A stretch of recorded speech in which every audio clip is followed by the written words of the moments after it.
अस्मदाचार्यपर्यन्तां वन्दे गुरुपरम्पराम्। यो नित्यमच्युतपदां भुजयुग्मरुक्मा व्यामोहतस्तवितराणि तृणाय मेने। अस्मद्गुरोर्भगवतोऽस्य दयैकसिन्धो रामानुजस्य चरणौ शरणं प्रपद्ये। बाधूलाब्धिसरोजसौम्यविकसद्रङ्गार्यदौहित्रकम् श्रीमत्कोविदश्रीनिवासतनयं सौशील्यभूषान्वितम् श्रीमद्वेङ्कटयोगिराजचरणे न्यस्तात्मभावं मुदा। श्रीरङ्गार्यगुरुं भजामि सततं कारुण्यवारान्निधिम्। कस्तूरीतिलकं ललाटपटले वक्षस्थले कौस्तुभं नासाग्रे वरमौक्तिकं करतले वेणुकरे कङ्कणम्। सर्वाङ्गे हरिचन्दनं सुललितं कण्ठे च मुक्तावली।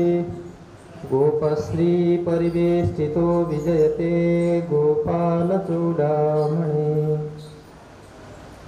वंशी विभूषितकरान्नभनीरदाभात् पीताम्बराधरुणबिम्बफलाधरुष्ठात् पूर्णेन्दुसुन्दरमुखादरविन्दनेत्रात् कृष्णात् परं किमपि तत्त्वमहं न जाने। कृष्णाय वासुदेवाय हरये परमात्मने प्रणतक्लेशनाशाय गोविन्दाय नमो नमः। आपदामपहर्तारं दातारं सर्वसम्पदां लोकाभिरामं श्रीरामं भूयो भूयो नमाम्यहम्। मनोजवं मारुततुल्यवेगं जितेन्द्रियं बुद्धिमतां वरिष्ठं वातात्मजं वानरयूथमुख्यं श्रीरामदूतं शरणं प्रपद्ये। श्री कृष्णचंद्र भगवान को, श्री पुराण पुरुषोत्तम भगवान को, वैदिक सनातन धर्म को जय जय श्रीमन्नारायण। श्रीमन्नारायण नारायण नारायण लक्ष्मी नारायण नारायण नारायण श्रीमन्नारायण।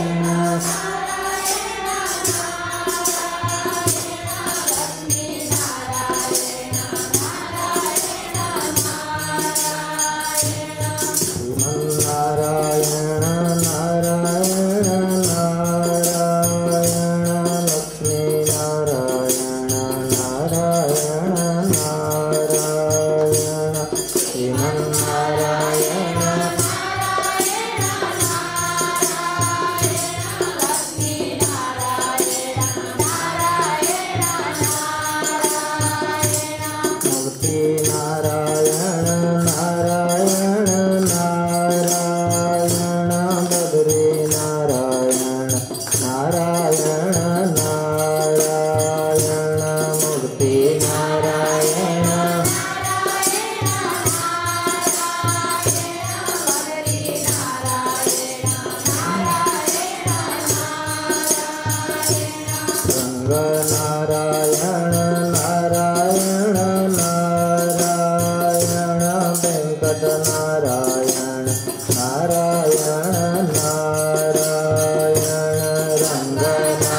श्री लक्ष्मी नारायण भगवान को।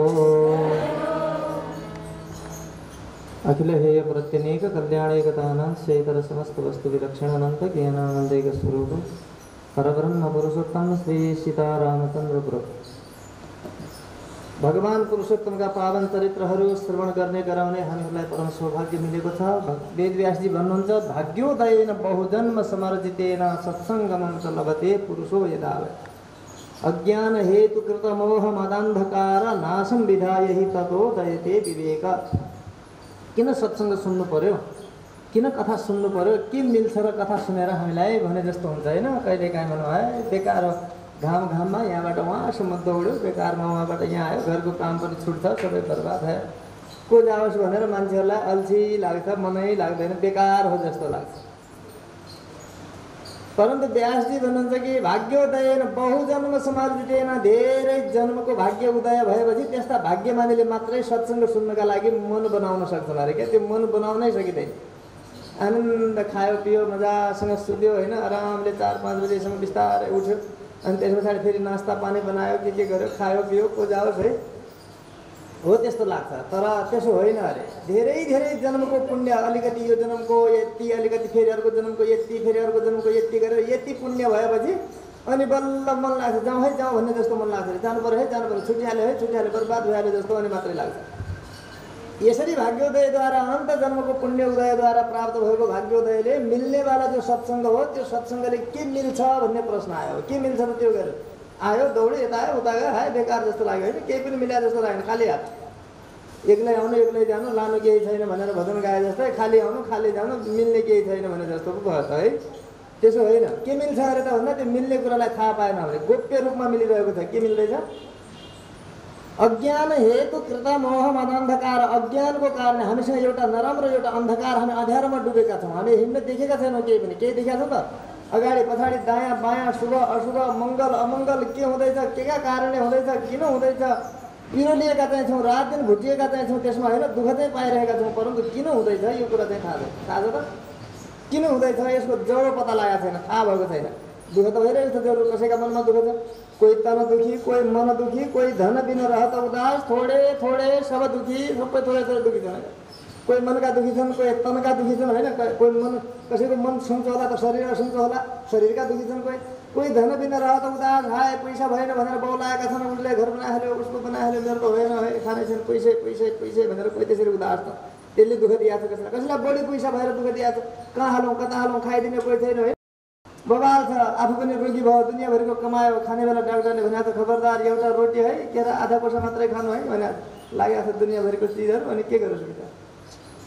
ऊ भएर बिग्रिया छ, ऊ नभएर बिग्रिया छ, उसको मनमा अशान्ति छ, उसको तनमा अशान्ति छ, कोही न कोही छ, केही न केही छ, जरुर छ, सबै दुखी छ।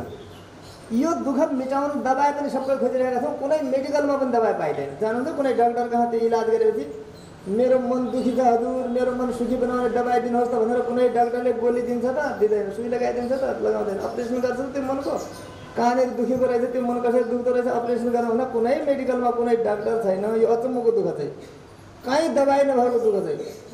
तन दुखी, मन दुखी, धन बिना रहने उदास मन, त्यसै प्रकारले बढी धन भएर रहने व्याकुलता, छटपटी इत्यादि। यी सबै के हुन्छ भन्दाखेरि यी प्रकोपहरू छन्, यी पीडाहरू छन्, यी अग्नि छन्।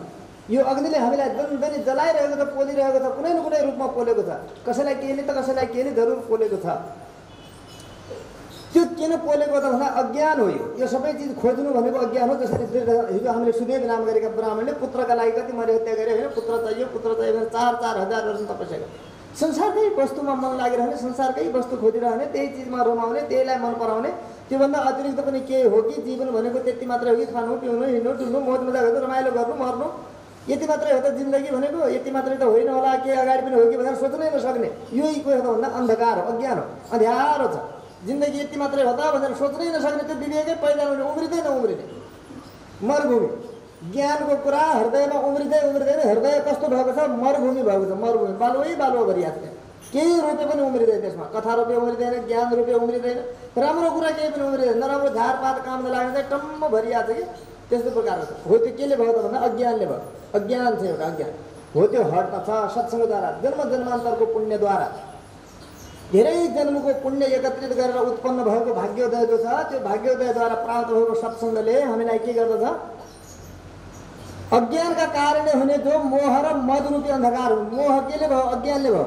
हाय मेरै घर, मेरै छोरा, मेरै परिवार यही हो सत्य, यसैमा रहनुपर्ने, यिनै हुन् काम लाग्ने, योभन्दा बाहेक अरू केही छैन भनेर तिनीका लागि पुरै जिन्दगी समाप्त। एउटा व्यक्तिको जीवनलाई हेर्नुहोस्, पुरै जिन्दगी उसले चाकरी गर्दा गर्दै केही नपाएर फोकटको चिजमा चाकरी गरेर जिन्दगी बिताइदियो। गाई भैँसीको नोकर बजाएर जिन्दगी बिताइदियो। कति अमूल्य मानव जीवन प्राप्त गरेर रात दिन त्यही घाँस काटेको छ, त्यही घाँस, त्यही मलपत्र हालेको छ, त्यही भैँसी दुहेको छ, त्यही गाई दुहेको छ, त्यही मही दही दुध घिउ भनेको छ, त्यसैमा रमेको छ, रात दिन त्यसैमा जिन्दगी बित्यो। त्यति त्यो गाई पालेर गाईलाई होइन गाईको दुध दही बेचेर अनि त्यही खाएर पिएर मर्न मात्रै जन्मिया हो त मान्छे? सोच्न सकेन। हेर्नुहोस्, त्यही हो अज्ञान भनेको। होइन, मान्छेको जीवन त अमूल्य छ। यो त सामान्य पशुहरूको सेवा गर्ने गाडी त अरू कुनै कसै छोराका लागि भनेर हाय मेरो छोरो भन्यो, त्यो छोरो जन्मेदेखि त्यो पहिला छोरो जन्माउन आपत, जन्माइसकेपछि त्यसलाई पाल्न आपत, पढाउन आपत, दुनियाँ गर्न आपत, त्यस पछाडि बिहा गर्न आपत, त्यस पछाडि देखाइदिन्छ बुढी औँलाएर वृद्धाश्रममा पठाइदिन्छ अनि रोएको रोए हो। त्यसका लागि जिन्दगी बित्यो हो। यो के हो त भन्दा यो किन भयो त यस्तो भन्दाखेरि अज्ञानको कारण। ज्ञान भएन के हो त? आखिर म एक्लो हुँ। उसरी भजन गर्दाखेरि एक्लै आउने एक्लै जाने, लानु केही छैन भन्यो। यहाँ एक्लै आउने कहाँ गर? छोरा पनि ल्याउने, श्रीमती पनि ल्याउने, होइन त्यसै प्रकारले परिवार पनि ल्याउने, सबै ल्याउने, मैले ल्याएका हुन् मेरा हुन् भनेर अनि त्यसैमा चाहिँ लट्ठ पनि भएर अनि उनी भन्दाखेरि चाहिँ सुगाले गाए जस्तो एक्लै आउनु एक्लै जानु, लानु केही छैन। के मतलब हो त? लानु केही छैन भने किन मरिहत्या गर्नु छ त फेरि? हो, यो कुरा चाहिँ किन नबुझ्ने, कसले बुझ्ने त हो? मरिहत्या गर्ने किन त फेरि? त्यसैको लागि हाय छोरो अझ त्यो भजन गाएर रम्यो पनि, त्यहाँ नाच्यो पनि त्यो भजनमा। हेर्नुहोस् त अचम्म, जहाँ एक्लै आउने एक्लै जाने, लानु केही छैन भने मजाले ताली पनि बजायो, हाँस्यो पनि, ढोलक पनि बजायो, गायो पनि, नाच्यो पनि, त्यसमा रमेर गयो घर जाँदा। अझ के गर्छ? हाय मेरो छोरो, यसका बिना त रहनै सक्दैन, मेरो परिवार, मेरो बुढो, मेरो आमा, मेरो घर, मेरो सम्पत्ति, अझ उसैको के लानु छैन भने फेरि त्यसका लागि मर्यादा किन गरेको त? भए पनि ठिकै नभए ठिकै, किन टाउको दुखाउने भन्ने भन्न सक्यो त? बलियो भयो त? खै मन बलियो बनाएन, के काम लाग्यो त त्यो भजन? ज्ञान भएन हो। यही हो अज्ञान भनेको। यो विवेक जाग्नै दिएको छैन, उम्रिनै दिएको छैन। विवेक रूपी बिरुवा उम्रिँदैन, अज्ञान रूपी झारपातले भित्र ढाकिएको छ, त्यो राम्रो चिज उम्रिँदैन, ज्ञान उम्रिँदैन हो। त्यसलाई यो सत्सङ्गले के गर्छ त भन्दाखेरि त्यो उम्रेको झारलाई खनेर खोज्नेर दुनियाँ गरेर त्यसलाई झारपातलाई गोडेर मिलेर त्यसमा चाहिँ नयाँ बिरुवा पैदा गरिदिन्छ, ज्ञानको बिरुवा पैदा गर्छ हृदयमा। यो सबभन्दा ठुलो सम्पत्ति हो। यो दुःखको मूल कारण भनेको अज्ञान हो। त्यो अज्ञानलाई मिटाइदिएर ज्ञानको अङ्कुर बनाइदिन्छ, ज्ञानको बिरुवा तपाईँको हृदयमा उमारिदिन्छ। जो मरुभूमि बनेको थियो, जो झारपातले खाएर अटम्म भएर केही उम्रिँदैन थियो, त्यो चाहिँ आज हृदयमा सत्सङ्गले के गर्यो त भन्दा अज्ञान हेतुकृत मोह मदन्धकार, अज्ञानका कारणले उत्पन्न भएका मोह र मदरूपी झार जसले गर्दा ज्ञानको अङ्कुर पैदा हुन्थेन, ज्ञानको बिउ मारिदिएको थियो। जति बिउ रोप्यो पनि त्यो हृदयमा ज्ञानको अङ्कुर पलाउँदै थिएन, त्यो बिरुवा उम्रिँदै थिएन, हुर्किँदै थिएन, त्यो हृदयमा ज्ञानको बिरुवा उम्रिँदै थिएन हो। त्यो बिरुवालाई चाहिँ रोपेर त्यसलाई बढाउने काम गर्यो सत्सङ्गले। अज्ञान हेतुकृत मोह मदन्धकार नाशम विधाय, अज्ञानका कारणले उत्पन्न भएका मोह र मदरूपी अन्धकार जस्ता अँध्यारो बनाइदिएको त्यो झारपातलाई नष्ट गरिदिएर के गर्छ त्यसले? उदय के महान विवेकको पैदा। के हो त? विवेक पैदा गर्छ उसले। सत्य के हो, असत्य के हो, ठिक गर्दैछु, गलत गर्दैछु, मानव जीवनको यही कर्तव्य कि अरू केही गर्नु थियो कि म किन जन्मेको थिएँ, कहाँबाट जन्मेको थिएँ, कहाँ थियो बास अघि मको थिए, कसो हुँदा यो बिचरा लिँदो भए, कहाँ छ जानु कुन साथ लेखन तनाई मालुम सक्यो कुरा भन, ए मन तैँले दुःख दिँदैछ, यही ठिक छ, यही छोरै पाल, घरै बना, यही सम्पत्ति जोड, दुनियाँ गर, मार काट, झुटो बोल, दुनियाँलाई ठग, अर्काका गोडा काटेर भए पनि त्यसरी भने आफ्नो पूर्ति गर, यहीँ छडा घर ठुल्ठुला भन्दैछ, यहीँ रहिरहने होस् कि सधैँ कहीँ जानु छ तैँले, केही तेरो अरू पनि काम थियो कि के भन्दैछस् तैँले, किन डुबाउँछस् मलाई भनेर त्यो चिन्तनको धारा बढ्छ हृदयमा। के गर्दैछु म, कहाँ भुलेको छु म, यसै गरी भुल्ने भने यो अमूल्य मानव जीवन किन खेर फाल्दैछु मैले? अज्ञानी पशुहरूले जस्तै मेरो जीवन पनि त खेर गइरहेको छ, त्यसो हुनाले यो खेर जान दिनु हुँदैन मैले भन्ने ज्ञान सत्सङ्गले उदय गरिदिन्छ, त्यो अङ्कुरलाई पैदा गरिदिन्छ, त्यो बिरुवालाई उत्पन्न गरिदिन्छ हृदयमा। त्यो बिरुवा फस्टायो, त्यसले मौलायो त्यो हृदयमा भनेदेखि अनि हरिको प्रिय भइन्छ। सदा सदाको लागि सबै कष्टहरू जति छन्, चाहे तन दुखी, चाहे मन दुखी, चाहे धन बिना उदास, चाहे धन बढी भएर उदास, चाहे जस्ता सुकै किसिमका पीडा किन नहुन्, सबै पीडाहरूको अन्त भइहाल्छ, सुकिहाल्छन्, खत्म भइहाल्छन्। त्यस पछाडि केवल एक चिज बाँकी रहन्छ, त्यसको नाम हो आनन्द। त्यसमा आनन्दम ब्रह्म, आनन्द परब्रह्म परमात्माको नाम हो। हृदयमा परमात्मा अब आनन्द रूपमा विराजमान बस्नुहुन्छ र कहीँनिर कुनै प्रकारको क्लेश र दुःख भन्ने कुरा हुँदैन। निरन्तरका लागि दुःखका बिरुवाहरू नष्ट गर्दछ। यो अमृत हो सत्सङ्ग भनेको। त्यस कारणले सत्सङ्गलाई अमृत भनेको। सुन्नु छ, आउनु छ, कान पवित्र गर्नु छ, गाउनु पनि गाइदिनु छ, नाच्नु पनि नाचिदिनु छ। के पो भनेको शब्दलाई विचार गर्नु छैन। अज्ञानको झाडी बनेको छ भित्र, अज्ञानको अँध्यारो छ त्यहाँभित्र, त्योभित्र प्रवेशै गर्न सक्दैन। विचार गरोस् के जहाँ कहाँ रम्नु पर्ने हो त्यहाँ रम्न देख्नु पनि पाएन, सपनामा पनि देख्न पाउँदैन हो। त्यस्तो हुन्छ। त्यस कारणले भन्नुभयो हिजो सुदेव ब्राह्मणले हामीले सुनेका थियौँ कति मोहमा पर्नुभयो एउटा पुत्रका निमित्त। उहाँले वाल्मीकि मुनिलाई आफ्नो व्यथा सबै कुराहरू सुनाउनुभयो अनि उहाँले गरेको तपस्या भगवानले तेरो कर्मै ठिक छैन, तैँले राम्रो कर्मै गरिनस् होइन, राम्रो प्रकारको सोच्न दुःख दूर गर्ने त खोज्छस् तर कर्म चाहिँ तेरो राम्रो छैन, तँलाई पुत्र कसरी प्राप्त हुनसक्छ भन्दाखेरि गरुडजीले भगवानसँग सम्झाउनु होइन प्रभु यस्तो गर्नु हुँदैन, निर्दयी बन्नु हुँदैन। हजुर दया सागर हुनुहुन्छ, वात्सल्य पुण्ययुक्त हुनुहुन्छ, सौशील्य हुनुहुन्छ, शरणागत वत्सल भनेर हजुरलाई भनिन्छ। यस्ता यस्ता महान महिमाले युक्त हुनुभएका हजुरको आराधना कसले गर्छ त यदि यसरी ठोक्र्याउने हो भक्तहरूलाई के पो जाने हो र। हजुरको दर्शनै कति दुर्लभ छ, त्यो दर्शन त हजुरले यसलाई दिइसक्नुभयो भनेपछि बाँकी त्यसले सानो एउटा पुत्र त माग्दैछ। सुदामालाई हजुरले त्यति राम्रो अपुल विपुल सम्पत्ति पनि दिनुभयो, त्यस्तै प्रकारले अरू अरू भक्तहरूलाई पनि सबै चिज दिनुभयो। शान्ति पनि गुरुका मरेका छोरा ल्याएर 7 वर्ष पहिले मरेका पनि ल्याएर ल त छोराले सन्तोष हुन्छ भनेर दिन्छु भनेर त्यो पनि दिनु सक्नुभयो। तर हजुर त कर्तव्य अकर्तव्य अन्यथा कर्तव्य समर्थ सर्वसमर्थ हुन्छ नि हजुर त। यस्ता हजुरका लागि कुन ठुलो कुरा भयो एउटा ब्राह्मणले सानो एउटा पुत्रको कामना गरेको दिनुहोस् न भन्दाखेरि उहाँले कर्म छैन भनेदेखि दिनु मिल्दैन, किनकि सत्कर्म छैन भनेर ठोक्र्याउनु भएको थियो। गरुडजीले सम्झाउँदाखेरि अगाडि के भयो भगवान् नारायण भन्नुहुन्छ शृणु नारद वक्ष्येऽहं यदुक्तं दृढधन्वने। दृढधन्व राजालाई नारद मुनि के वाल्मीकि मुनिले के भन्नुभयो, वाल्मीकि च महाप्राज्ञ चरितं परमद्भुतम् अद्भुत चरित्र सुनाउँछु। वाल्मीकि मुनिले भन्नुभयो दृढधन्वन महाराजा शृणस्व वचनं मम सुपर्ण केशवादेशात् इह इदमाह जनेश्वर। सुपर्ण गरुडजीले ल ज्यादै माया लागेको छ तिमीलाई भनेदेखि देऊ त तिमी नै छोड, म त दिन सक्दिनँ, कर्म नभएकालाई दिन्न म। जसको शुभाशुभ कर्म कस्तो छ शुभ अशुभ कर्म अवश्य भोग्नु पर्ने छ भनेर मैले नियम लेखेको छु, विधान छ मेरो संविधानमा त्यस्तो लेखेको छ। त्यो संविधानभन्दा बाहिर म गयो भने मैले लेखेको संविधान मैले कार्यान्वयन नगर्ने र मैले त्यसको पालन नगर्ने हो भनेदेखि मेरो संविधान बिग्रिन्छ र म संसारलाई चलाउन सक्दिनँ। त्यसो भएको हुनाले तिमीलाई धेरै दया लाग्यो भने तिमी पनि दियौ, तिमीले पनि त सक्छौ नि, समर्थ छौ तिमी पनि देऊ भनेर भगवानले गरुडजीलाई बरु आदेश गर्नुभयो। तर आफूले चाहिँ दिन मिल्दैन, विधान विपरीत हो यो कुरा भनेर दिन मिल्दैन भनेर पुत्र चाहिँ दिन पाइएन भन्नु। अब शब्द गरुडजीले के भन्नुभयो त भन्दाखेरि शब्द जन्मसुते पुत्र सुखम नास्ति यद वचः हरिणोक्तम द्विजश्रेष्ठ तथैव तबाधुना।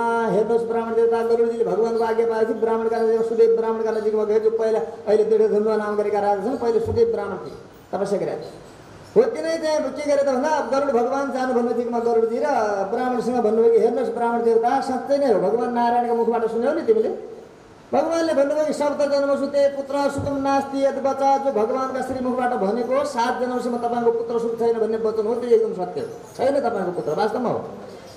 तर सुवर्ण केशव के भन्नुभयो त भन्दा हरिणोक्तम द्विजश्रेष्ठ तथैव त्यो यथार्थ हो, सत्य कुरा भन्नुभयो भगवानले।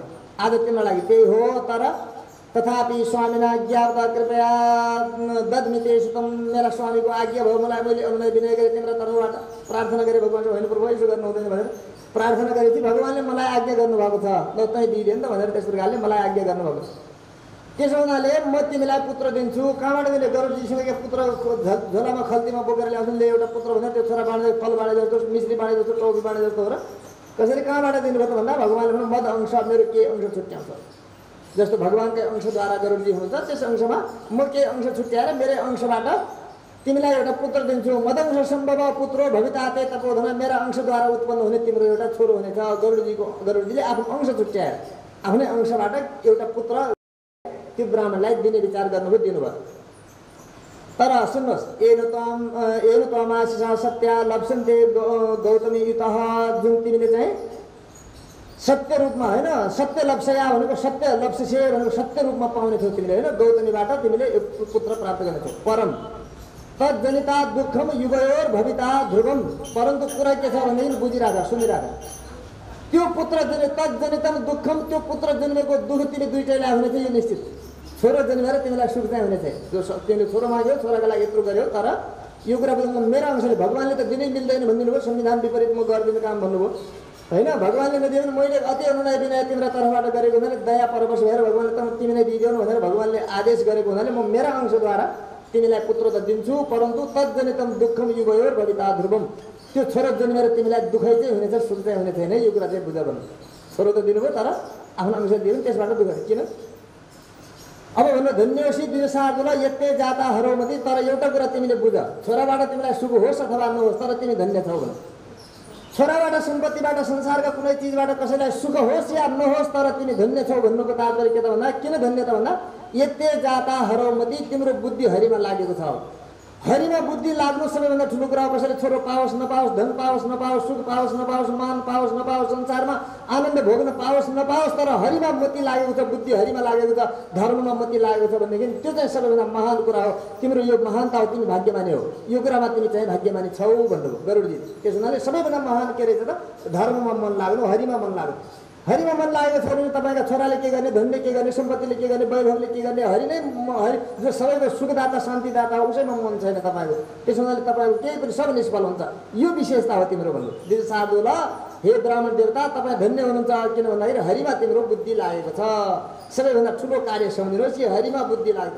केही नभए पनि झोपडीको बास छ, गाँस्न बास छ, तैपनि हरिमा मन लागेको छ, हरिभक्ति छ भने त्यो महान हो, त्यो धन्य हो। यो जगतमा मानव जीवन पाएको सफल त्यसैको छ। तर महलमा बसेको छ, 9 तलाको घर छाडेको छ, कुनामा एउटा अलमारीमा पनि भगवान् राख्ने ठाउँ बनाएको थिएन, दुनियाँभरिका हिरो हिरोइनका फोटोहरू राखेको छ, टेबलमा कुकुर सजाएको छ, बिहान कुकुर डोर्याएर हिँड्छ तर मन्दिरमा जाँदैन कहिले भने हो। कुकुरलाई शौच गराउनका निमित्त कुकुर डुलाउँछ तर कुनै प्रकारले पनि भगवान्मा मन लगाउँदैन। त्यो अभाव त्यसका 9 तलाका घर यहीँ रहने होइन, लानु केही छैन, त्यो यहीँ रहनेवाला त्यसैको यहीँ रहन्छ, आफू पनि यहीँ रहन्छ, सकिन्छ त्यो। त्यसो हुनाले ती कुराहरूमा वैभव बढेको देखेर आहा गजब भइहाल्यो, त्यो त महान भइहाल्यो भनेर नसोच्नु होला। सकामा तथा निष्काम हरिभक्ति हरि प्रिय, भगवान् हरिलाई प्रिय के छ त भन्दा भक्ति प्रिय छ। भक्ति प्रिय माधव, भगवान् भक्ति प्रिय हुनुहुन्छ। जो भक्त छ, जो सेवक छ, त्यति देखेर भगवान् खुसी हुनुहुन्छ। त्यो भक्ति चाहिँ सकाम होस् अथवा निष्काम होस्, जस्तो सुकै भए पनि हरिका चरणमा यदि भक्ति छ भने त्यो भक्ति हरिलाई प्रिय छ। जलबुद्धको दबत पुंसाम शरीरम क्षणभङ्गुरम तदा साध्य हरे पादम धन्यश्चिन्तयते हृदय भन्नु। यो जीवन कस्तो छ, यो शरीर कस्तो छ, जल बुदबुदवत पानीमा वर्षा भइरहेको बेलामा जहाँ कहीँ पानी जमेको हुन्छ, त्यो पानी जमेका ठाउँमा माथिबाट वर्षा भइरहँदाखेरि के हुन्छ, त्यसमा बुदबुदाहरू बुलबुलाहरू उठ्छन्, फोका उठ्छन्, पानीमा फोका उठ्छन्। हो त्यस्तै फोका उठे जस्तै यो शरीर कस्तो छ भन्दा फोका उठ्छन् फुट्छन् उठ्छन् फुट्छन्। यो शरीर भनेको त्यस्तै हो, जन्मिन्छ मर्छ, जन्मिन्छ मर्छ। शरीर कहिले नित्य हुँदैन, पानीका फोका जस्तो उठ्यो फुट्यो उठ्यो फुट्यो, त्यसको कुनै महत्त्व छैन। यो शरीरको पनि केही महत्त्व छैन। यदि यो शरीरले केही राम्रो काम गर्न सकेन, हरिभक्ति गर्न सकेन, भागवत सेवा गर्न सकेन, आचार्यजनहरूको सेवा गर्न सकेन, जो गर्नुपर्ने कैङ्कर्यहरू गर्न सकेन भनेदेखि यो शरीर त पानीको फोका जस्तो उठ्छ फुट्छ, बिना कामको फुट्यो भने केही काम लागेन। त्यो पानीको फोकामा साग बनाउँ जस्तो, अचार बनाउँ जस्तो, गोलो राम्रो हुन्छ, माला बनाएर लगाउँ त मोतीको जस्तो भनेर त्यो माला बनाउँ भन्दा हुँदैन, केही काम लाग्दैन। उठ्छ फुट्छ, किन उठेको भन्दा फुट्नकै लागि उठेको। हरिभक्तिको बिनाको जीवन पनि पानीमा उठेको फोका जस्तै व्यर्थ, मर्नका लागि मात्रै जन्मेको हो। त्यो जीवन कामै छैन, बेकारको जीवन हो। त्यो जीवन जस्तो बेकार अर्को केही पनि जीवन छैन। क्षणभङ्गुरम तर त्यसमा चाहिँ एउटा सार छ। यो जीवनमा चाहिँ मानव जीवनमा एउटा सार के छ त तदा साध्य हरे पादम धन्यश्चिन्तयते हृदय, जसले आफ्नो हृदयमा निरन्तर त्यस्तो फुट्ने जस्तो, मर्ने जस्तो, अनित्य यस्तो मानव जीवन प्राप्त गरेर आसम आफ्नो अन्तःकरणमा भगवान् श्री हरिलाई हृदयमा निरन्तर चिन्तन गर्छ, हरिका चरणको चिन्तन गर्छ। आहा कति राम्रा दिव्य चरण भनेर भगवान्का चरणको चिन्तन गरिरहेको छ, त्यो व्यक्ति चाहिँ धन्य छ भन्नु। हरे अन्य संसारात तारेत बहु दुस्तरात, यो संसार दुस्तर छ, कसैका बसको छैन, तर्न सक्दैनन्, कोही तर्न सक्नेवाला छैन। आफ्नो तरिकाले आफ्नो यही तरिका छोराछोरी पालेर तर्दैन, घर ठुल्ठुला बनाएर तर्दैन, पैसा धेरै कमाएर तर्दैन, मोज मजा गरेर तर्दैन।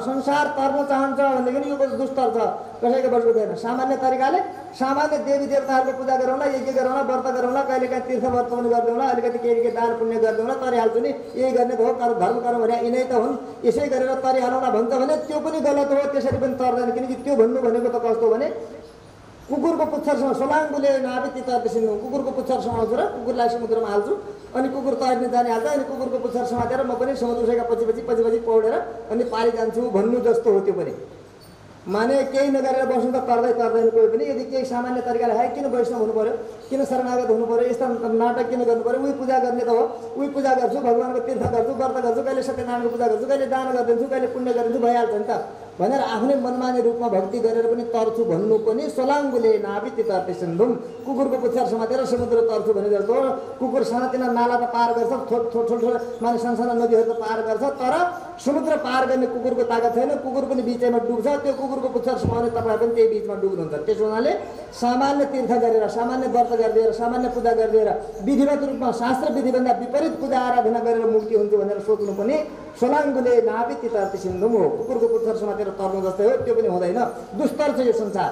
यदि तर्न चाहन्छ पक्का रूपमा कुनै शङ्का नभइकन यो संसार समुद्र सजिलो तरिकाले तर्न चाहन्छ कोही व्यक्ति भनेदेखि त्यो वाल्मीकि मुनि भन्नुहुन्छ कि हरे रेव कृपाले शान मया दत्त सुतस्त भन्नु त तदेदा हरे पादम, हरिको कृपाले मात्रै हुन्छ, हरिको कृपाका बिना हुँदैन।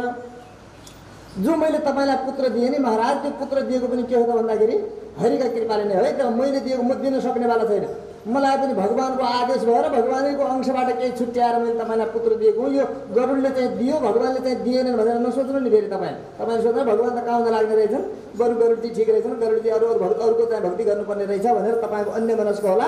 हरिबाट तपाईँको जो भक्ति भएको छ त्यो हट्न सक्छ, त्यो हट्यो भनेदेखि तपाईँको कल्याण सम्भव छैन, त्यसमा हरिभक्ति नछुटाउनु होला। हरिले नै दिएको, मैले दिनु भनेको पनि हरिले नै दिनुभएको, मसँग के थियो र म को हुँ र, मेरो पनि ममा पनि जुम्मै जो हरिको अंश थियो त्यस अंशबाट केही अंश छुट्याएर मैले दिएको, यो हरिको भक्ति नछोड्नु, यही नै उपाय हो, हरिभक्तिभन्दा अर्को उपाय छैन।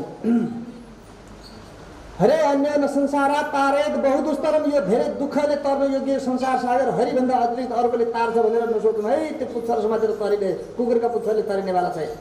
मनसी श्री हरि ध्यात्वा विचरस्व यथासुम, त्यस हुनाले मनमा निरन्तर हरिको चिन्तन गर, संसारमा मोद गर, दोकान गर, मकान गर, नोकरी गर, चाकरी गर, खेती गर, पाती गर, दुनियाँ गर, सबै गर, तर कसैको कुभलो नगरिकन, कसैको गोडा नकाटिकन सबैको सुखका निमित्त यस प्रकारले गर, हरिको भक्ति नछुटाओ हृदयमा, हरि शरणम जे पनि हरि सर्वोच्च सबै चिज हो भनेर त्यो चाहिँ नछोड, बाँकी जे गरे पनि तिमी सुखपूर्वक आफ्नो इच्छा अनुसारले कर्म जे गरे पनि हुन्छ।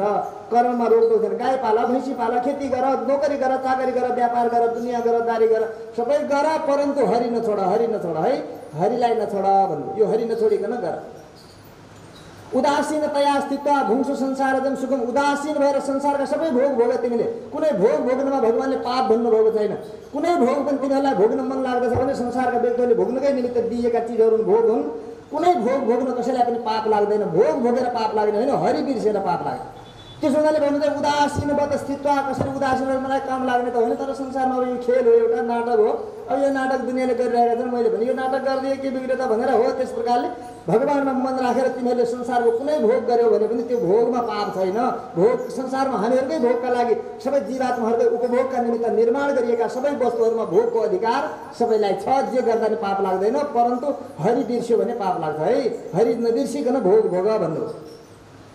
उदासीन भएर, उदासीन भन्नुको कस्तो त केही होइन, मेरो यो घर छ त के छ, मेरो के छ त, यहीँ रहने बनाउनु भने बनाइदिए सकेको भने ठिकै छ, छोड्दै भोलि छोडेर जाने, मेरो त घर छ, म त मर्ने भए आएँ भनेर त्यही घरैमा कुकुर बनेर, स्याल बनेर, बिरालो बनेर, सर्प बनेर जन्मिनका लागि त्यसैको ध्यान गरेर नभोग।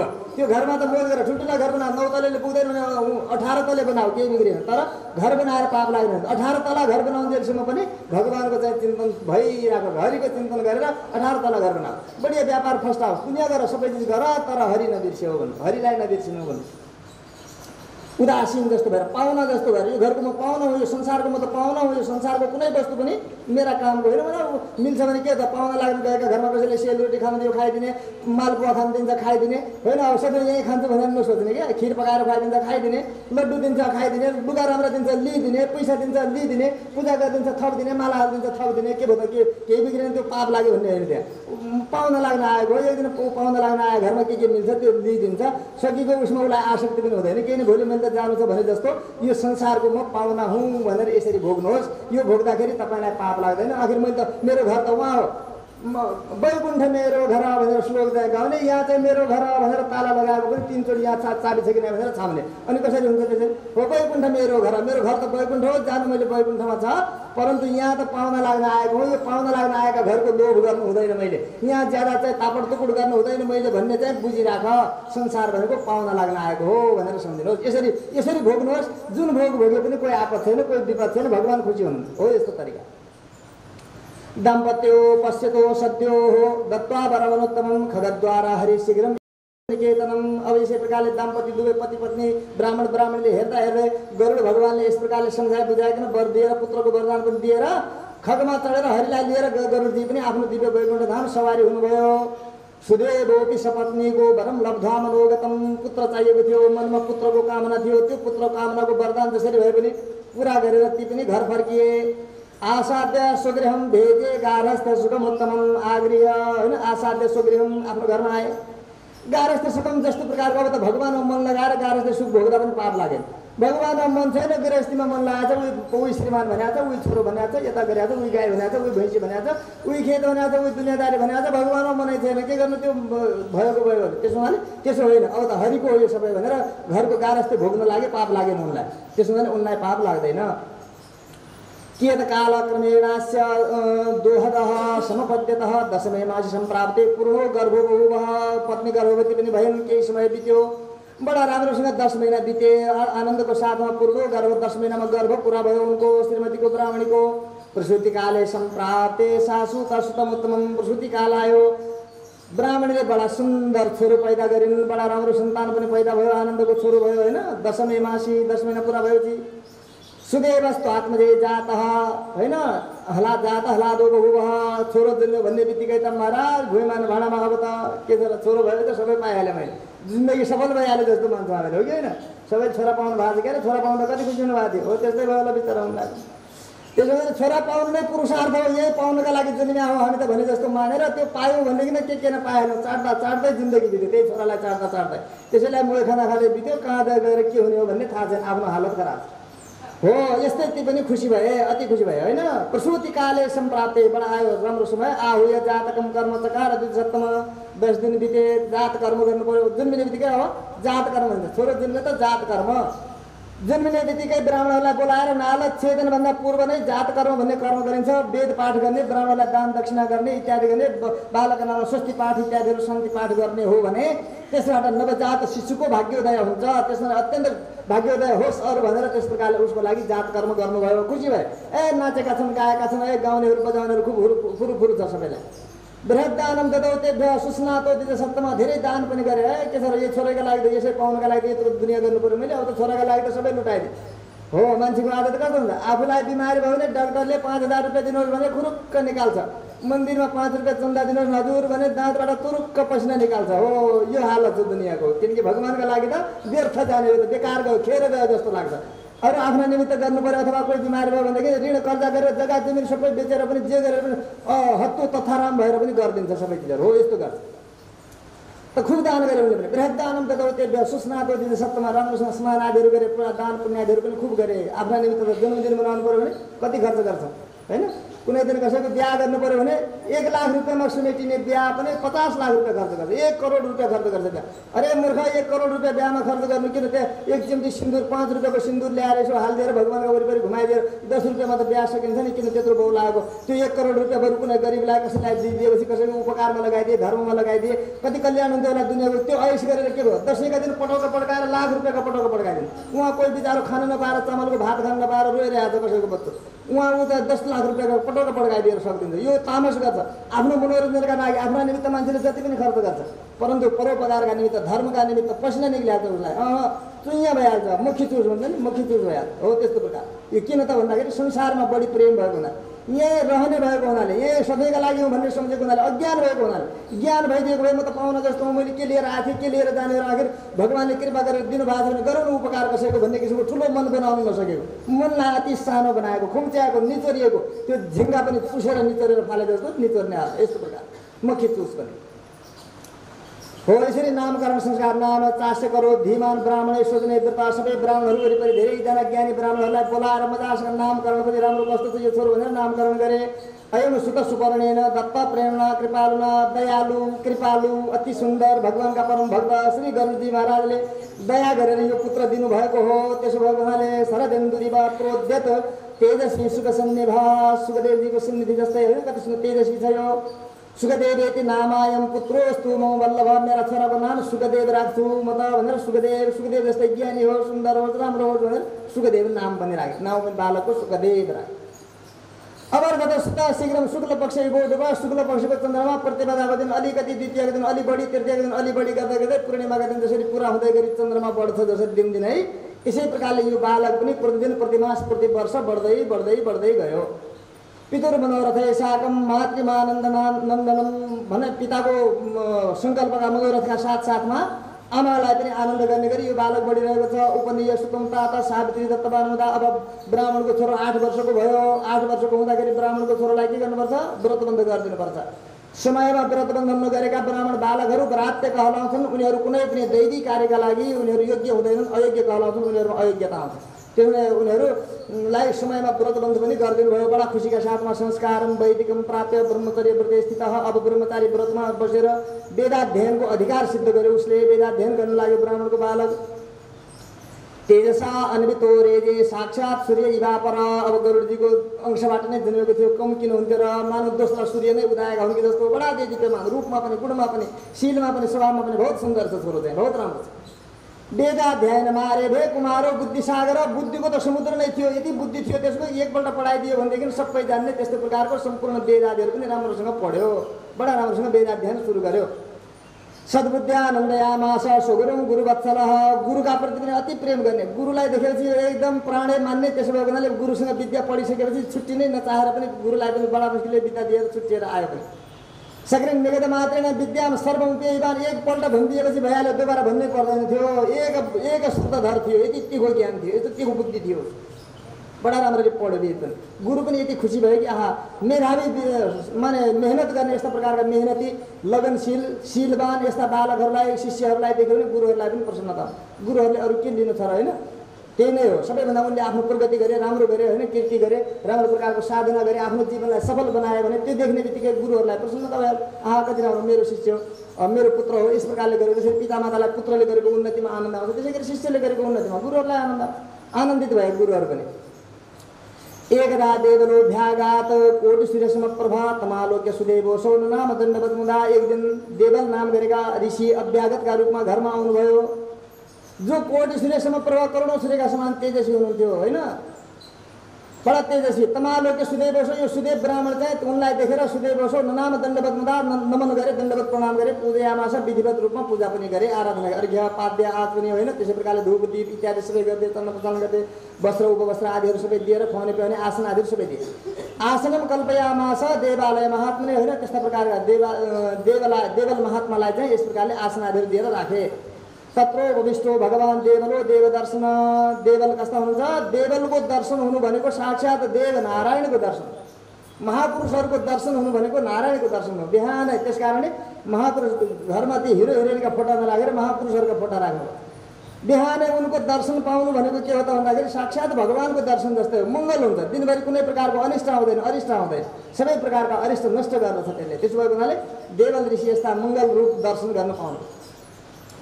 त्यहाँ बसाइसकेपछि पतितम दृष्टा कुमारम देवलो ब्रवीत। चरणमा त्यो बालक कुमार पनि आयो होइन। बाउ छोरा लो महात्मालाई स्वामीजीलाई साष्टाङ्ग गरेर आइज भनेर सिकाउनु भयो। राम्रो संस्कार पितामाताले दिनुपर्छ। त्यो संस्कार गरेर साष्टाङ्ग गर्न लगाए। अब त्यसपछि देवल मुनिले भन्नुभयो भो भो सुदेव धन्योसी तुष्टस्ते भगवान हरि। ओहो सुदेव ब्राह्मण। देवल मुनिले भन्नुभयो उनको स्वागत सत्कार होइन, बोली व्यवहार सबै पारिवारिक सुख सुविधा सबै देखेर खुसी भएर महात्माले भन्नुभयो हो देवलजी तपाईँ त धन्य हुनुहुन्छ। तुष्टस्ते भगवान हरि तपाईँसँग खुसी हुनुहुन्छ। आहा यो संसारमा जीवन प्राप्त गरेर धन्य त्यही छ जसले हरिलाई सन्तुष्ट गर्न सक्यो। हरिलाई जसले सन्तुष्ट गर्न सकेन, श्रीमान सन्तुष्ट गर्नतिर लाग्यो, छोरा सन्तुष्ट गर्नतिर लाग्यो, इष्टमित्र सन्तुष्ट गर्नतिर लाग्यो, आफ्नो आफन्तहरूलाई इष्टमित्र सबैलाई चाहिँ सन्तुष्ट गर्नतिर लाग्यो, तर हरि सन्तुष्ट गर्न सकेन भनेदेखि त्यसले केही पाएन। धन्य त्यही छ जसले हरिलाई सन्तुष्ट गर्न सक्यो। जीवन पाएर हरिलाई खुसी बनाउन सक्नु पर्यो। त्यो नै सबभन्दा ठुलो उपलब्धि हो जीवनको। त्यो गरे तपाईँ त धन्य हुनुहुँदो रहेछ। यतस्तम प्राप्तवान पुत्र दुर्लभम सुन्दरम वरम। ओहो तपाईँले छोरो पनि बहुत राम्रो पाउनु भएको रहेछ अरे। देवल ऋषिले भन्नु बहुत राम्रो छोरो रहेछ तपाईँको पुत्र दुर्लभम। यस्तो पुत्र दुर्लभ छ, सबैले पाउँदैन। यस्तो दुर्लभ छ, सुन्दर पनि छ, श्रेष्ठ पनि छ। एतादृशं सुतम क्वापि न कस्याप्यवलोकितः। यस्तो छोरो त मैले आजसम्म यो दुनियाँमा कसैको देख्दै देखिनँ अरे। यस्तो तपाईँले जो छोरो पाउनुभयो, यस्तो छोरो त मैले संसारमा कसैको पनि देखिनँ। कति सुन्दर सन्तान पाउनुभयो तपाईँले। विनीतो कति राम्रो विनम्र छ यो, यति विनम्र होइन, नम्रता कति छ यो छोरामा, बुद्धिमान कति ज्ञानी छ यो होइन, बुद्धिमान पनि छ, नम्रता पनि छ, बाग्मी बोल्न कति बाठो छ, चतुर छ, ठ्याक्क जस्तो शब्द जस्तो उत्तर दिनुपर्ने हो त्यस्तो उत्तर दिएको छ होइन। वेदाध्ययनशीलवान, वेद अध्ययनमा यसको बानी छ, शील छ, लत लागेको छ, कसैको लत खानमा लागेको हुन्छ, कसैको रुनमा लागेको हुन्छ, कसैको केमा लागेको हुन्छ, तर यो बालकको वेद पढ्नुमा लत लागेको छ, बानी लाग्यो, रात दिन पढ्नु भयो, स्वाध्याय सनातन धर्मावलम्बीको एउटा परम अङ्ग मध्येको एउटा अङ्ग हो स्वाध्याय, निरन्तर स्वाध्याय गर्नुपर्छ। एकै श्लोक आधै श्लोक जति भए पनि वेदको उपनिषदको शास्त्रको पुराणको होइन कुनै चिज केही न केही जरुर आफ्नो कल्याणका निमित्त मिल्छ, त्यसो भए 1 घण्टा आधा घण्टा जति भए पनि निरन्तर केही न केही सद्ग्रन्थहरूको अध्ययन गर्नु कर्तव्य। यसको शील त्यस्तो छ, स्वभाव त्यस्तो छ, बानी त्यस्तो रहेछ। यही पुत्र किने तत्ते करे पश्यामी कौतुकम, ए बाबु यता आइज त, यता आएर बहुत राम्रो लाग्यो तपाईँको छोरो, यता आइज तेरो हात हेर्छु खै, तेरो भाग्य कस्तो छ, कति राम्रो छ भनेर देवल मुनिले उसको त्यो बालकको हात हेर्नका लागि बोलाउनु पर्ने थियो। कौतुक लाग्यो मनमा, यति राम्रो बालक, यति सुन्दर बालक, यति शील स्वभावले युक्त भएको, यति राम्रो, यसको हात हेर्नु पर्यो, यो कस्तो छ, यो को हो भनेर देवल मुनिले चाहिँ के गर्नु हो त, नजिकमा बोलाएर हात हेरिदिन्छु भनेर बोलाउनु हो त्यो बालकलाई। सच्छत्रम चामर युग्मम कमलम यवसंयुतम, कस्तो छ त सच्छत्रम, हातमा छत्रको चिन्ह छ, हातमा कसैको छाताको चिन्ह बनेको छ भने त्यो भाग्यवान हुन्छ है। आफ्नो हात हेर्नु होला, कहीँ छाता त बनाएको छैन, खुद भाग्यवान छु भनेर सोच्दिनु होला। चरमा होइन त्यसै प्रकारले चामर युग्मम, दुईवटा चम्मर जस्तो हातमा रेखा बनेका छन्, दुईवटा चम्मर जस्तो रेखा हातमा बनेका छन् भने त्यो भाग्यवान हुन्छ। यसका छन् त्यस्ता, हातमा छाताको चिन्ह छ, दुईवटा चम्मर जस्तो चिन्ह छ होइन, कमलम एउटा सुन्दर कमलको चिन्ह बनेको छ हातमा, यवसंयुतम दुईवटा जौका दाना जस्तो पनि हातमा त्यस्तो चिन्ह बनेको छ, दुईवटा जौका दाना छन् यसको हातमा होइन। त्यसै प्रकारले आगामी घोडा यसरी हात तान्नु लगायो त घुँडासम्म पुग्छ, यसो आफ्नो पनि उठेर हात यसरी लम्क्यो होला, निहुरिएर होइन कि सिधा तनक्क तान्किएर घुँडासम्म हात पुग्छ कि पुग्दैन हो, घुँडासम्म हात पुग्छ, लामा लामा हात छन् भनेदेखि त्यो पनि भाग्यमान हो, त्यो सौभाग्यको चिन्ह हो। कति राम्रो आदानीले हात पनि त्यस्ता रहेछन् होइन। हस्ता हस्तसम्म तब हात एक हात अर्को हातसँग बराबर हुनुपर्छ, एक हात लामो एक हात छोटो हुनु हुँदैन। तपाईँहरू विचार गर्नु होला, घरमा नाप्नु होला, बायाँ हात जहिले पनि सबैको छोटो हुन्छ, दाहिने हात लामो हुन्छ, आज गएर नाप्नु होला फिता लगेर। त्यसो भने उनका हात दुईटै बराबर हात हुनुपर्छ, दुईटै हातको लम्बाइ बराबर छ भनेदेखि त्यो पनि भाग्यमान है, यो विचार गर्नुपर्छ। हात पनि बराबर छन्, कति राम्रो होइन, सुन्दर छन् सबै कुराहरू होइन। आकरण त विशालाक्ष, आँखा चाहिँ यहाँदेखि लिएर कानसम्म तन्किएका छन्। हामीलाई चाहिँ किरिक्क परेका भ्याग्दा जत्रा साना मुसा जत्रा आँखा हुन्छन् होइन, यस्तो प्रकारले त्यहाँ त्यो पनि अझ रिसले खुम्च्याउँछौँ र झन् साना हुन्छन्, भएका अलिकति ठुला पनि झन् साना हुन्छन्। उनका आँखा चाहिँ कानसम्म पुग्यो, आकर्ण कान पर्यन्तका लम्बा तनक्क परेका विशाल आँखा छन्, कति राम्रो सुन्दर। चक्षुषी मधुपञ्जरे कस्ता छन् त भन्दाखेरि महरा, त्यो भमरा जस्ता क्या, मधुपञ्जरे भनेको भमरा जस्ता काला, भमरो कस्तो हुन्छ त्यस्तै प्रकारको काला आँखा, त्यो भुरा आँखा, कौडे आँखा, यस्ता प्रकारका आँखा, टेढा आँखा, मेढा आँखा यी राम्रा हुँदैन, एकदम राम्रा काला आँखा छन् क्या, कति राम्रो सुन्दर त्यस्ता प्रकारको आँखा छन् यस्तो यो बालक होइन। बपुर तुलकम मध्यम बलित्रय विभूषितम, बपुर भरतुलकम, शरीर गोलो हुनुपर्छ, गोलमोल हुनुपर्छ क्या शरीर, लामो भनेपछि एकदम पुरै बाँस जस्तो लामो भयो, अत्तो पत्तो छैन, लुगा लगायो भने त्यो झुम्रो चाहिँ चराचुरुङ्गी पशु हटाउनलाई खेतमा झुन्ड्याएको झुम्रा जस्तो त्यस्तो देखिन्छ, लुगै सुहाउँदैन, त्यो मजा आउँदैन। शरीर गोलो चट्ट मिलेको शरीर हो, त्यस्तो छ यसको। मध्य शरीर कम्मर चाहिँ अलिक पातलो भएको त्यस्तो प्रकारको। बलित्रयम विभूषितम, पेटमा 3वटा रेखाहरू लामो तेर्छ, 3वटा मात्रै रेखा हुनुपर्छ पेटमा। अब पेट पनि घर घर हेर्नु होला, यहाँ त अब डर लाग्यो अप्ठ्यारो होला। अब हाम्रो पेटमा चटक्क 3वटा रेखाहरू मिलेका छन्, घरमा पेटमा पनि यसरी चट्ट 3 रेखा मिलेको छ होइन, विभूषितम। घाँटी पनि शङ्खको जस्तो, कति राम्रो शङ्ख जस्तो सटक्क यसरी घुमेको, 3वटा रेखाले यसरी मिलेको, माथितिर यसरी मोडिएको, त्यस्तो प्रकारको छ होइन, बडा राम्रो छ। एवं उक्ता सुतम दृष्टा पुनराहो चुकम दिजा, यसरी त्यस्तो प्रकारको सबै गुण लक्षणले युक्त भएको, कति राम्रो है, सबै गुण मिलेको। फेरि यति राम्रो, यो त गजबै मिलेको छ, नमिलेको भन्ने केही पनि छैन, केही छ, फेरि हेर्न मन लागेको छ मलाई, फेरि हेर्न मन लागेर फेरि अहो सुदेव तनय तवायम गुणसागर, ओ सुदेव ब्राह्मण देवता, तपाईँको यो छोरो त गुणै गुणको समुद्र हो, पुरै गुणै गुणको डल्लो, यति गुडको डल्लो हो यो तपाईँको छोरो, गुडको डल्लो हो, मिठै मात्रै, यसमा कहीँ तितो भन्ने, टर्रो भन्ने, अमिलो पिरो भन्ने छँदै चाहिँ, बहुत राम्रो यो त। तर के गर्नु, गुड जत्रो यहाँको हड्डी, हँसुलीको हड्डी देखिएको हुनु हुँदैन, यहाँ चाहिँ किरिक्क परेका खम्बा राख्नु जस्तो क्या, त्यस्ता प्रकारका यो अङ्कुशे राख्नु जस्तो त्यस्तो हुनु हुँदैन, यो मिलेको एकदम दाबिएको हुनुपर्छ, पुरै सटक्क मिलेको हुनुपर्छ। यहाँ कन्धाको हड्डी देखिनु हुँदैन, हँसुलीका हाड पनि बन्द छन् यसका। स्निग्ध कुञ्चित मूर्धता, अलि चिल्ला खालका क्या, चिल्ला काला किसिमका घुङ्रिएका कपाल हुनुपर्छ, चिल्लो कालो र घुङ्री परेको त्यस्तो कपाल छ भने त्यो शुभ लक्षणको कपाल माने। चिल्लो हुनुपर्छ कपाल, लामो हुनुपर्छ कपाल, अनि त्यो पनि कस्तो भने एकदम कालो हुनुपर्छ। त्यस्तो प्रकार कालो हुँदैन अहिले मेहदी लगाएर तेल सेल लगाएर कालो त बनाउँछन्, त्यो बनावटी कालो हुने कि अटोमेटिक रूपमा प्राकृतिक कालो हुनुपर्छ। त्यस्तो त सबै प्रकारको राम्रो छ होइन। तुङ्ग बक्स्या, छाती चौडो हुनुपर्छ होइन, पृथुग्रीव होइन, घाँटी पनि अलिकति उच्च हुनुपर्छ।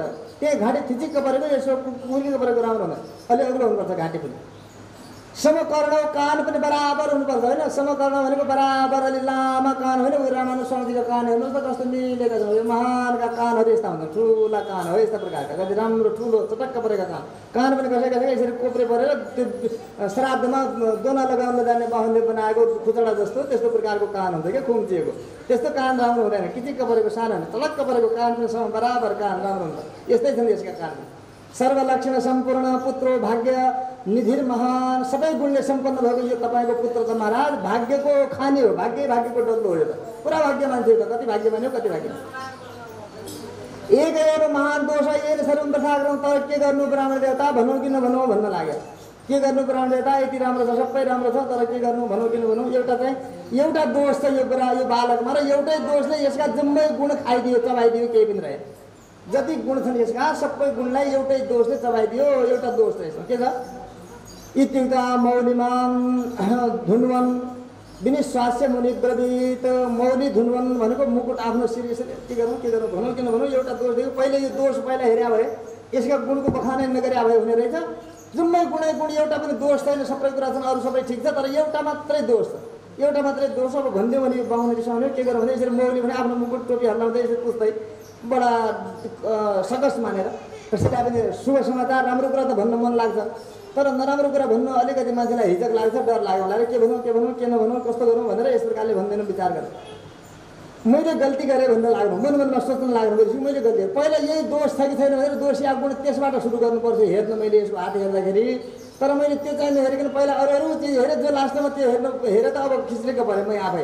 सबै गुण राम्रो राम्रो राम्रो भन्दै आएँ, तर यहाँनिर चाहिँ आएर एउटा चाहिँ नराम्रो अन्तिममा देखियो। यो पहिला हेर्नुपर्थ्यो, मैले हेर्नेले पहिला त्यही हेर्नुपर्छ। ज्योतिषहरू यहाँका त्यस्तै अज्ञानी हुन्छन्, त्यसैले ज्योतिषले सबभन्दा पहिला के हेर्नुपर्छ त मान्छेको भन्दाखेरि त्यो राम्रो छ छैन के छ कस्तो छ भन्ने कुरा पछि हेर्ने हो। पहिला त्यसको आयु कति छ त्यो हेर्नुपर्छ। साह्रै राम्रो छ तर भोलि बिहानै मरिहाल्छ भनेदेखि त्यो राम्रोले के गर्ने हो। त्यसो कारणले त्यस्तो राम्रो चाहिँ राम्रो हुँदैन। त्यसमा पहिला ज्योतिषले हेर्दाखेरि त्यसको आयु कति छ त्यहाँबाट सुरु गर्नुपर्छ। लामो आयु छ भने अब त्यसको लागि सुख कति छ दुःख कति छ त्यो कुराहरू पछि हेर्ने। मैले यो हेरिनँ पहिले। अब भन्नुभयो उहाँले कि निरायुष कुमारस्य लक्षणै किम प्रयोजनम, आयु नै नभएको यो बालकका लक्षण नै के गर्ने हो। कति राम्रो छ सुन्दा सबै ठिक छ, तर आयु छैन यसको कति पनि भन्नु। सुदेवा तनयो यन्ते द्वादशे अहने जले मृत्यु मेष्यति तस्मात् त्वं शोक मा कुरु मानसे। आज 8 वर्षको हो, व्रत बन्द गर्नुभयो, पढ्दैछ, लेख्दैछ जम्मा। अब तपाईँको छोरो तपाईँसँग मात्रै 4 वर्ष छ भनिदिनु। अब तपाईँको छोरो तपाईँसँग मात्र 4 वर्ष छ, यो 12 वर्षको हुने बित्तिकै 12 वर्षको समयमा यो जलमा डुबेर मर्छ भनिदिनु। सुदेव ब्राह्मणले यो जलमा डुबेर मर्ने यसको योग छ, 12 वर्षभन्दा माथि यो छैन। त्यसो हुनाले मृत्यु निश्चित तस्मात् यो मृत्यु निश्चित रूपमा हुन्छ। तपाईँ आजैदेखि आफूलाई धैर्य बलियो बनाएर राख्नुहोस् है, यो जानेवाला हो।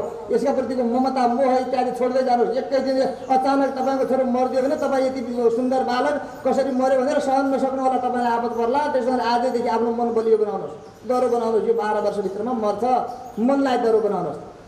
अवश्य भाविनो भावाः भवन्त्येव न संशय। भावीले लेखेको भावी जो हुन्छ नि त्यो अवश्य नै हुन्छ, भोग्नै पर्छ, त्यो कसैले टार्न सक्दैन। के गर्नु र यस्तो रहेछ भन्नुभयो। तत्र प्रतिविधानार्तिः मुमुर्षुमिव भोजनम। यो त कस्तो भयो भनेदेखि अब यसका तपाईँका लागि त मुमुर्ष, तपाईँ पनि मुमुर्षु बुढो भइसक्नु, अब तपाईँका लागि यो बालक दिएको भनेको त के हो त भन्दा मर्न आँटेको प्राण निक्लिन आँटेका मान्छेका सामनेमा 84 व्यञ्जन सजाइदिए जस्तो यो सजाएको मात्रै हो तपाईँलाई दुःख दिनका लागि। गर्भ दिँदा भने धेरै छोरो दिँदाखेरि, तर यो छोरो त भयो मैले दिएँ भगवान्को आज्ञाअनुसार भगवान्को अंशद्वारा, तर दुःख दिने थियो यो छोराले। त उहाँले दिने बेलामा भन्नुभएको थियो के दुःख दिने त भन्दाखेरि यसको आयु कम भइदिएको रहेछ, विधाताले आयु नै कम लेखिदियो। अब त्यसो गरी यो बालक त अब त्यस्तो हुन्छ। मुमुर्षुरिव भोजनम, यो बालक तपाईँका लागि मृत्यु घिडघिडो लागेको बेलामा 84 व्यञ्जन खान्छ भनेर लड्डु देखाउनु, खिर देखाउनु, पुरी देखाउनु, होइन दुनियाँ प्रकारका कचौडी मकौडी पकौडी देखाउनु, कडी भात इत्यादिहरू देखाउनु, उसलाई मन परेका सबै चिज देखाएर लोभ्याउनु मात्रै हो जस्तो हो। के खान्छ र त्यो मर्न आँटेको व्यक्ति खालि लोभिन्छ मात्रै बेकारमा। त्यसलाई त राम नाम जप्नुपर्ने, त्यसका सामने हो त्यो भोजनको केही प्रयोजन हुँदैन।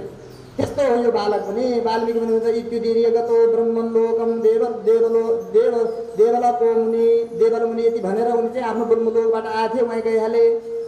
सुदेव स गौतम पपात धरणीधरले सुदेव र गौतम दुवैले आफ्नो छोराको त्यो भविष्य मृत्युको समाचार सुनेपछि जमिनमा लडिहाल्यो। विदलापचरम भूमौ देवलो देवलोकम वच स्मरण देवल ऋषिले भनेका वचनलाई सम्झिँदै सम्झिँदै रोएर जमिनमा चटपटाइरहेका आजदेखि चटपटाउन सुरु गरिहाल्यो। अथसा गौतमी पुत्र शङ्कमा आरोप्य धैर्य आफ्नो छोरालाई अङ्कमा काखमा राखेर धैर्य धारण गराउँदै पतिलाई पनि सम्झाउन लागेन। बालकलाई चुम्बन बदनम प्रेमणा पश्चात पतिमुवाचसा बालकलाई अहिलेदेखि चुम्बन गरेर त्यो 12 वर्ष पछाडि पाइँदैन, अब अहिले जति माया गर्नु गरिसकौँ अहिलेदेखि नै भनेर त्यस्तो प्रकारको माया गर्नका लागि खुब गरेर प्रेम गरिरहेको पतिलाई पनि सम्झाइरहेको छ। गौतमले दिगराजन कर्तव्य भीतर भाव्येषु वस्तुषु हे ब्राह्मण देवता पतिदेव भाग्यले गरेको कुरामा हामीले कुनै प्रकारको शोक अथवा चिन्ता अथवा क्लेश गरेर आफूलाई सुकाउनु राम्रो म त बुद्धिमानी मान्दिनँ। जे हुनु त त्यो हुन्छ। अवश्य भाविनो भावा भावीले लेखेको भव्यता हुन्छ नै नभाव्यम भविता कुत्र भाव्यमेव भविष्यति हुनुपर्ने नै हुन्छ नहुने कहिले पनि हुँदैन। तपाईँले यसरी चित्त बुझाउनुहोस् पतिदेव अब शोक गरेर केही फाइदा छैन। ब्राह्मणले भने के भने दुःख मापन्नाह नल राम युधिष्ठिर के हामीले मात्रै दुःख पाएको हो र अरू दुनियाँमा कोही दुःख पाएको छैन हो। चित्त बुझाउने तरिका के हो त भन्दा आफूलाई दुःख परेका बेलामा योभन्दा पूर्व कतिले कस्ता पनि दुःख पाए मैले के दुःख पाएको छु र मभन्दा कस्ता विपदका दिनहरूलाई बिताउँदै पनि धैर्य धारण गरेर आफ्नो कर्तव्य कर्ममा लागेका महापुरुषहरू छन् मलाई मात्रै होइन भनेर उनले पतिलाई सम्झाउँदै भन्दै थिइन् कि नल राजालाई कति दुःख भयो तपाईँले सुन्नु भएको छैन त्यति दुःख हामीलाई के परेर होइन। नल राजाको त्यस्तै दुःख भगवान् रामले 12 वर्षसम्म वनमा बिताउनु पऱ्यो। दण्डकारण्यमा नङ्गै गोडाले हिँड्नु पऱ्यो, पत्नी हरण भए, दुनियाँ बाँदर भालुसँग मितेरी गर्नु पऱ्यो, कहिले के गर्नु पऱ्यो, राक्षसहरूसँग लडे कस्तो आपत गर्नु पऱ्यो। राम भगवान्ले पछि ल्याएर सीताजीलाई ल्याउँदा फेरि पनि वियोग भयो। कहिले पनि त शान्तिलाई दुःख परेन, नल राजालाई दुःख परेन, युधिष्ठिर जस्ता धर्मप्राण धर्मात्मा पाण्डवहरूलाई दुःख परेन। तपाईँलाई मात्रै दुःख परेको, तपाईँले शोक गर्नु दुःख पर्छ त सबैलाई। आफ्नो प्रारब्ध आफ्नो कर्म दिएछ त्यस अनुसारको भोग सबैले पर्छ भनेपछि पर्यो ठिकै छ। बन्धनम बलिराजापि बलिराजाले त्यत्रो भगवान्को भक्ति गरेर भगवान्लाई प्रसन्न गरेर उहाँकै यज्ञमा आएर भगवान्ले 3 पाव पृथ्वी माग्ने बाँधले 3 पाव सर्वस्व समर्पण गर्दा पनि बन्धनमा पर्नु पर्यो। बलिराजालाई दुःख भएन, सबैलाई त दुःख भयो, दुःखलाई भएन। सबैलाई दुःख हुन्छ, कर्म प्रारब्ध त सबैले भोग्नुपर्छ नि त। प्रारब्धवान यादव क्षयम भगवान् श्रीकृष्ण आफ्नै कुल वंशहरू आफ्नै आँखाले क्षय भएको परशुराम लडेर काटेर मरेका सबै होइन एरेका घाँस एकले अर्कोलाई काटेका छन्, तेर्सा ठाडा वचनहरू बोलेका छन्। असह्य भएर बलरामजीले रोक्न खोज्दा पनि उनलाई पनि मार्न पिट्न गए, उनले पनि त्यो आफ्नो रूप धारण गरेर हिँडे। यो भयो त सबैलाई। हिरण्याक्ष वधम घोरम वृत्रोपि विघ्नधनम गता हिरण्याक्ष जस्तो वीर वध उसको पनि भगवान्ले वध गरिदिनु भयो। उसको वधमा चाहिँ उसका परिवारजनहरू हिरण्याक्षहरू हिरण्यकशिपु आदिहरू कति रोए होइन, कति उनीहरूलाई। त्यसैले वृत्रासुर जस्तो अग्निकुण्डबाट तोष्टामुनिको अग्निकुण्डबाट उत्पन्न भएको वृत्रासुर त्यो युद्धका समयमा पनि भगवान् श्री अहम हरे तब पादैक मूल दासानुदासो भवितास भूय मनस्मरेता सुपते गुणास्ते गृणीत वा कर्म करोतु काय ममोत्तम श्लोक दिनेश सख्यम भन्दै यस प्रकारले चाहिँ कति राम्रो प्रार्थना गरिरहेको थियो। भगवान्को परम भक्त थियो, उसले पनि मर्नु पर्यो, ऊ पनि मर्छ। काल त सबैलाई लान्छ। कार्तवीर्य शिरच्छेदम कार्तवीर्य महासहस्रार्जुन 1000 हात्ती तपस्या गरेर विश्वमा कोही पनि उसलाई विजय गर्न सक्दैन। रावण जस्तो विश्व विजेतालाई पनि ल्याएर आफ्ना केटाकेटीहरूको खेलौना बनाएर घरमा राखिदिएको थियो जुन कार्तवीर्य सहस्रार्जुनले, त्यो पनि त्यसको पनि शिर काटियो। त्यो विपत्तिका लागि पर्दैन, सबैलाई विपत्ति पर्छ भने। रावण हो कि तथा तवान रावण जस्तो तिनै लोक विजेता जसले सारा प्रकृतिलाई पनि वशमा गरेको थियो। रावणले देवताहरूलाई समेत अधीनमा गरेको थियो। रावणका घरमा जम्मै देवताहरू कोही झाडु लगाउँथे, कोही वेद पाठ गर्दथे, कोही के गर्दथे, सबै प्रकारका सबै दास दासी बनेर बसेका थिए। एक दिन सीताजीलाई हरण गरेर लिएर गएको बेलामा त्यहाँ के भयो त भन्दाखेरि आफ्नो आफ्नो टाइममा सबैले काम गर्नु पर्थ्यो। बिहान उज्यालो भयो, उज्यालो भएको समयमा ब्रह्मजी महाराज वेदको पुस्तक लिएर जानुभयो, बृहस्पति कथा सुनाउनका लागि जानुभयो, नारदजी वीणा लिएर जानुभयो, अर्को चाहिँ कोही तुम्बुर ताम्बुर गन्धर्व बाजा बजाउनका निमित्त गयो, उठाउनका निमित्त गाउनु गयो। त त्यो रावणको द्वारपालले सबै देवताहरूलाई गाली गरेर फटकारेर पठाइदियो, त्यति तागत थियो त्यो रावण। ब्रह्मजी वेद पाठ गर्न लागे त के हुन्छ उसको एउटा गेटपालले के भन्छ ब्रह्मन्नध्ययनस्य मेष समय तुष्णिम बहिस्थिरताम ए ब्रह्मा चतुर्मुखी यो स्वर्ग होइन, यो ब्रह्मलोक होइन, यहाँ तेरो मन परि चल्दैन, यहाँको मालिक त हाम्रा रावण हुनुहुन्छ महाराज। त्यसो हुनाले अहिले तँलाई जतिखेर मन लाग्यो त्यतिखेर वेद पाठ गर्ने चुपचाप लागेर वेदको पोथी बन्द गरेर जा आफ्नो डेरामा बस, पढ्न पाइँदैन वेद भनेर ब्रह्मजीलाई हप्काइदियो त्यो। अब त्यस पछाडि ब्रह्मजी त गए बिचरा वेदको पुस्तक कोखमा च्यापेर हिँडे आफ्नो डेरातिर, फटकार खाए। अब के गर्नु, पढ्यो भने मारिहाल्छ त्यसले। अब त्यस पछाडि बृहस्पति गुरु आउनुभयो, देवताका गुरु, र उनले चाहिँ यसो कथा सुनाउने चलन थियो। कथा सुनाउनको लागि भनेर यसो पुराण खोलेको त पुराण खोल्ने बित्तिकै ब्रह्मजीलाई पनि त्यसले गाली गरेर के भन्छ के अरे बृहस्पतिलाई पनि गाली गरेर स्वल्पम जल्प बृहस्पति जडमते नायम सभा बज्रिन, यो देवताका राजा इन्द्रको सभा होइन, यहाँ मन परि चल्दैन, यो त रावणको सभा हो। जतिखेर आयो उतिखेर कथा सुनाएर जाऊ, टाइम हुन्छ नि त्यसको पनि। जाऊ आफ्नो ठाउँमा बस्छु भनेर बिचरा बृहस्पति देवताका गुरु भने पनि आफ्नो पुराण सुनाएर बोट लिएर मार्छ क्या हो भनेर कुलेलम ठोक्यो उनले पनि धोती सम्हाल्दै आफ्नो। अब त्यस पछाडि नारदजी महाराज अब बिहान उठाउने बेलामा गीत सङ्गीत गाएर उठाउँथे रावणलाई, त्यस्तो ऐस थियो उसको। अब वीणा बजाउनु पऱ्यो, मधुर वीणाको स्वरूपमा गान गर्दै गर्दै गर्दै अनि उसले त्यहाँ उठेर यसरी जान्छ उठ्छ भनेर यस प्रकारले वीणा बजाउनु आउनु भएको थियो। त नारदजीलाई पनि फटकार दिए, वीणा सुनेर नारद त ए नारदजी तपाईँ यो वीणा बन्द गर्नु अहिले बजाउने बेला भएको छैन, के भयो आज जो आउँछ सबैलाई फटकार खाएर फर्किया छन्। अब तुम्बुरु नामको एउटा गन्धर्व थियो, ऊ चाहिँ मजाले राग गाएर नाच्थ्यो गाउँथ्यो, अवसरहरू नाच्थ्यो, ऊ गाउँथ्यो आयो, त्यो पनि तुम्बुरुबाट राग गाउँदै इत्यादि गर्दै आएको थियो। त त्यसो गर्ने बित्तिकै उसलाई ए के भनेको भने आलापलम तुम्बुरु, ए तुम्बुरु आलाप आऊ गर्नु बन्द गरियो, या आऊ अब गर्नु हुँदैन, यहाँ चुप लाग्यो। के भयो आज आखिर के भयो, किन हामीले आफ्नो समयमा आफ्नो काम गर्न पाएका छैनौँ, के गल्ती भयो हामीहरूको, हामीलाई यहाँबाट नोकरीबाट निकालिदिनु हो क्या रावण भनेर डराएका थिए। के भयो भन्दाखेरि उसले के भन्यो त त्यो द्वारपालले सीतारल्लक भल्ल भग्न हृदय स्वस्थ हुनु लङ्केश्वर, हिजो सीताजीलाई हरण गरेर ल्याए, त्यस कारण उनलाई थकाइ लागेको थियो ज्यादा र अहिले धेरै बेर सुत्न मन लाग्यो, त्यस कारण आज छिटै उठाउन पाइँदैन, एकछिन सुत्न दियो उनलाई, आराम गर्न दियो, त्यो अहिले चाहिँ मन परिकन पाइँदैन भनेर यसरी ब्रह्मालाई नारदलाई सबै प्रकारका देवताका गुरुलाई समेत सबैलाई नोकर बनाएर आफ्नो काममा कोही झाडु लगाउनु, कोही पुछा लगाउनु, कोही लुगा धोइदिने, कोही के होइन खाना पकाइदिने, कोही के गर्ने त्यस्ता बनाएको त्यो रावणले पनि नष्ट हुनु पऱ्यो कुल कुटुम्ब सहित भने त्यसलाई दुःख परेन, दुःख कसलाई पर्दैन। ब्राह्मणले भने आफ्नो पतिलाई कि सबैलाई दुःख पऱ्यो, नल राजालाई दुःख पऱ्यो, रामलाई दुःख पऱ्यो, युधिष्ठिरलाई दुःख पऱ्यो, बलि राजालाई दुःख पऱ्यो, यादवहरूलाई दुःख पऱ्यो, त्यसै प्रकारले हिरण्याक्षको वधमा हिरण्यकशिपु आदिलाई दुःख पऱ्यो, वृत्रासुरमाता तोष्टामणिलाई दुःख पऱ्यो, पुत्र उनका पनि मर्यो, कार्तवीर्यको शिरच्छेद नै भयो होइन, रावणलाई त्यस्तै प्रकारले आपद पऱ्यो, विरहमा को पऱ्यो। रघुनाथोपि जानक्याः प्राप्तवान बने, रघुनाथ भगवानले पनि जानकीलाई हरण गर्दाको विलापै गर्नु पऱ्यो उहाँले पनि। परीक्षित राजर्षि राजा परिस्थिति महाराजले पनि सर्पबाट टोकिनु पऱ्यो र यस प्रकारले युवा अवस्थामा राज्य परिपाटहरू सुख सबै चिजहरू सहिले त्यागेर गङ्गाजीको किनारमा बस्नु पऱ्यो। दुःख कसलाई परेन लौ भन्नु, संसारमा दुःख नभएको कोही छ, सबैलाई दुःख पर्छ। तपाईँले आफ्नो दुःखलाई मात्रै ठुलो सम्झेर यसरी व्याकुल भएर आफ्नो कर्तव्य कर्मलाई बिर्सेर टोलाएर बस्नु उचित होइन। कर्तव्य कर्म कहिले पनि छोड्नु हुँदैन, धैर्य धारण गरेर दुःख सबैलाई पऱ्यो हुने कुरा हुन्छ, आफ्नो कर्म प्रारब्ध अनुसार हुन्छ, परन्तु कर्म मैले छोड्नु हुँदैन, आफ्नो चाहिँ कर्तव्य मैले त्याग्नु हुँदैन, आफ्नो काममा मैले लागिरहनुपर्छ भन्ने धैर्य पो राख्नुपर्छ। एवं वै भाविनो भावा भवन्ते मुनीश्वर, त्यसमा हे मुनीश्वर, हे पतिदेव, हे ब्राह्मण देवता, यो भावीको लेखा हो कहिले पनि काटिँदैन मिटिँदैन, त्यसमा धैर्य गर्नुहोस्, चिन्ता नगर्नुहोस्, उठ्नुहोस्। अतः उत्तिष्ठ हे नाथ हरिम भज सनातनम, त्यसो हुनाले आफ्नो कल्याणका निमित्त यी आपत्तिबाट हामीले रोएर गाएर कसैले कराएर अथवा उफ्रेर केही गर्दा पनि दुःख दूर हुने होइन। दुःख दूर गर्ने, दुःखको रुखलाई जडैबाट उखेलेर फालिदिने त हरि हुनुहुन्छ। आलस्य त्यागेर दुःख पऱ्यो भनेर हरिसँग द्वेष नगरिकन हरिसँग प्रेम गर्न उठ, भजन गर, हरिको चिन्तन गर, सनातन हरि हुनुहुन्छ। हरिका कृपाका बिना यी दुःख सागरबाट हामी कहिल्यै पनि दूर हुन सक्दैनौँ। त्यसैले हरिको चिन्तन गर्न उठ्नुहोस्, आलस्य त्याग्नुहोस्, मोह त्याग्नुहोस्, यो सबै कुराहरू। शरणम सर्वजीवानाम निर्वापण ददायकम, सबै प्रकारका जीवहरूलाई शरण दिनेवाला, निर्वापण सबै प्रकारको आपत्तिबाट छुटकारा दिने हरि हुनुहुन्छ भनेर पत्नीले ब्राह्मण देवतालाई यसरी सम्झाइन्। वाल्मीकि मुनि भन्नुहुन्छ इति निज वनिता वचो निशम्य प्रकृतिमुपागतवान् सुदेव शर्मः हृदिचरणाम्बुजं निधाय झटिति जहौ सुतमात्मजात भवित्रीम, भविष्यमा आउनेवाला छोरो मरेको शोकको दुःखलाई आजैदेखि टोलाएर बेहोस भएर बस्ने जो बानी थियो त्यो आफ्नो पत्नीका अत्यन्त युक्तियुक्त ज्ञानयुक्त वचनहरूलाई सुनेर शान्त भए।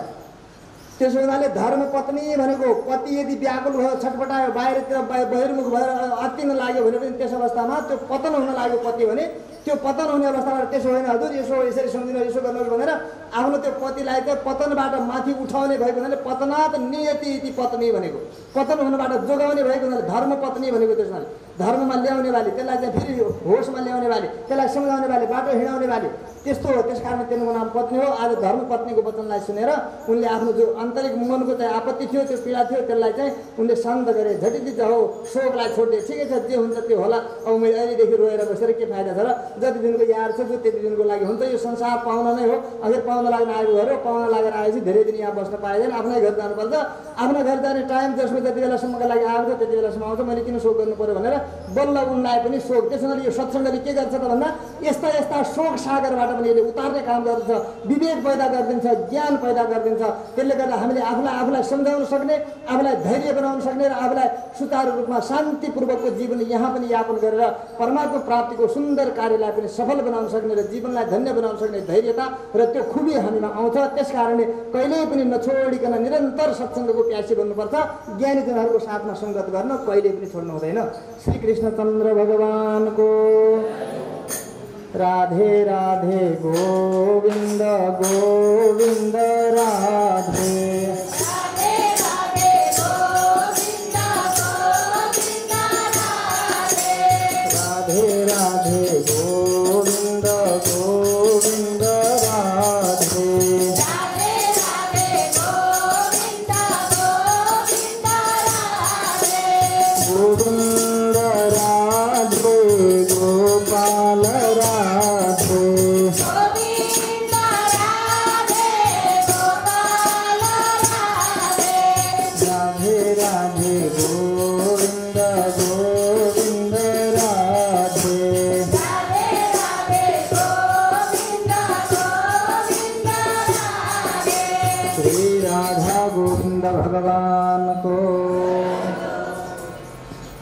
गीता पनि श्रवण गर्दाखेरि हामी हिजो श्रवण गर्दै थियौँ। अर्जुनले भन्दै थिए कि प्रभु म त एउटा अज्ञानी छु, मोह बन्धनमा परेको छु, संसारिक मोहले मलाई सताइरहेको छ, मैले कर्तव्य कर्मलाई बुझिरहेको छैन, किन कर्तव्य विमूढ बनेर के गर्ने हो के नगर्ने होसै नपाएर यसरी हजुरको शरणमा आएको छु।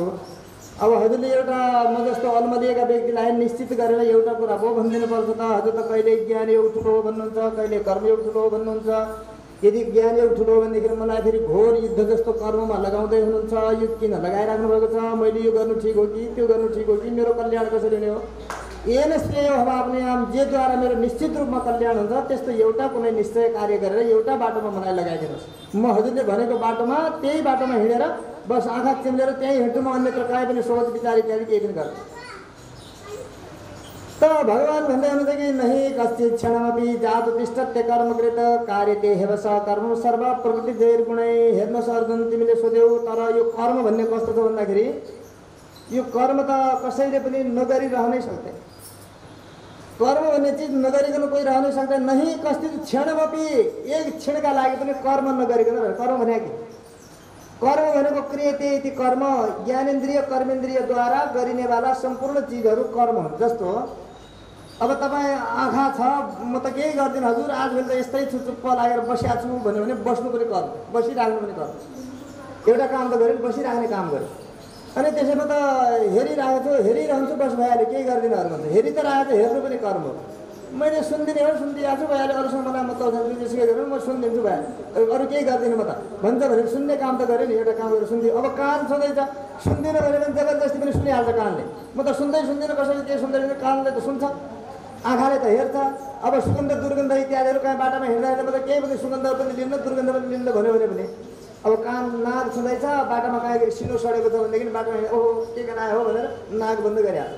अब फुलको बगैँचातिरबाट यसो हिँड्दैछ, आहा कति राम्रो सुगन्ध, कहाँ फुल कहाँ रहेछ हो, कस्तो बगैँचा रहेछ भनेर त्यो पनि यसो एकदम तयार भइहाल्छ। नाक त आफै तयार, तपाईँले म गर्छु भनेर यो नाक अब फुलबारी आयो, अब सुगन्ध सुँग्दा कस्तो छ सुगन्ध भनेर त्यो नाकलाई आदेश गरेर बल्ल सुन्ने हो र त्यसले त्यो त आफै सुनिहाल्छ, अटोमेटिक सुनिहाल्छ, अटोमेटिक देखिहाल्छ, अटोमेटिक त्यस्तै प्रकारले सोचिहाल्छ, अटोमेटिक बोलिहाल्छ। बोल्न नचाहँदा यो बाणी बाहिरबाट प्रकट नभयो भने भित्रभित्र बोलेको हुन्छ, बाणी भित्रभित्र बोलेको हुन्छ, मनमन्दै बोलेको हुन्छ, बोलिहाल्छ, अटोमेटिक हुन्छ।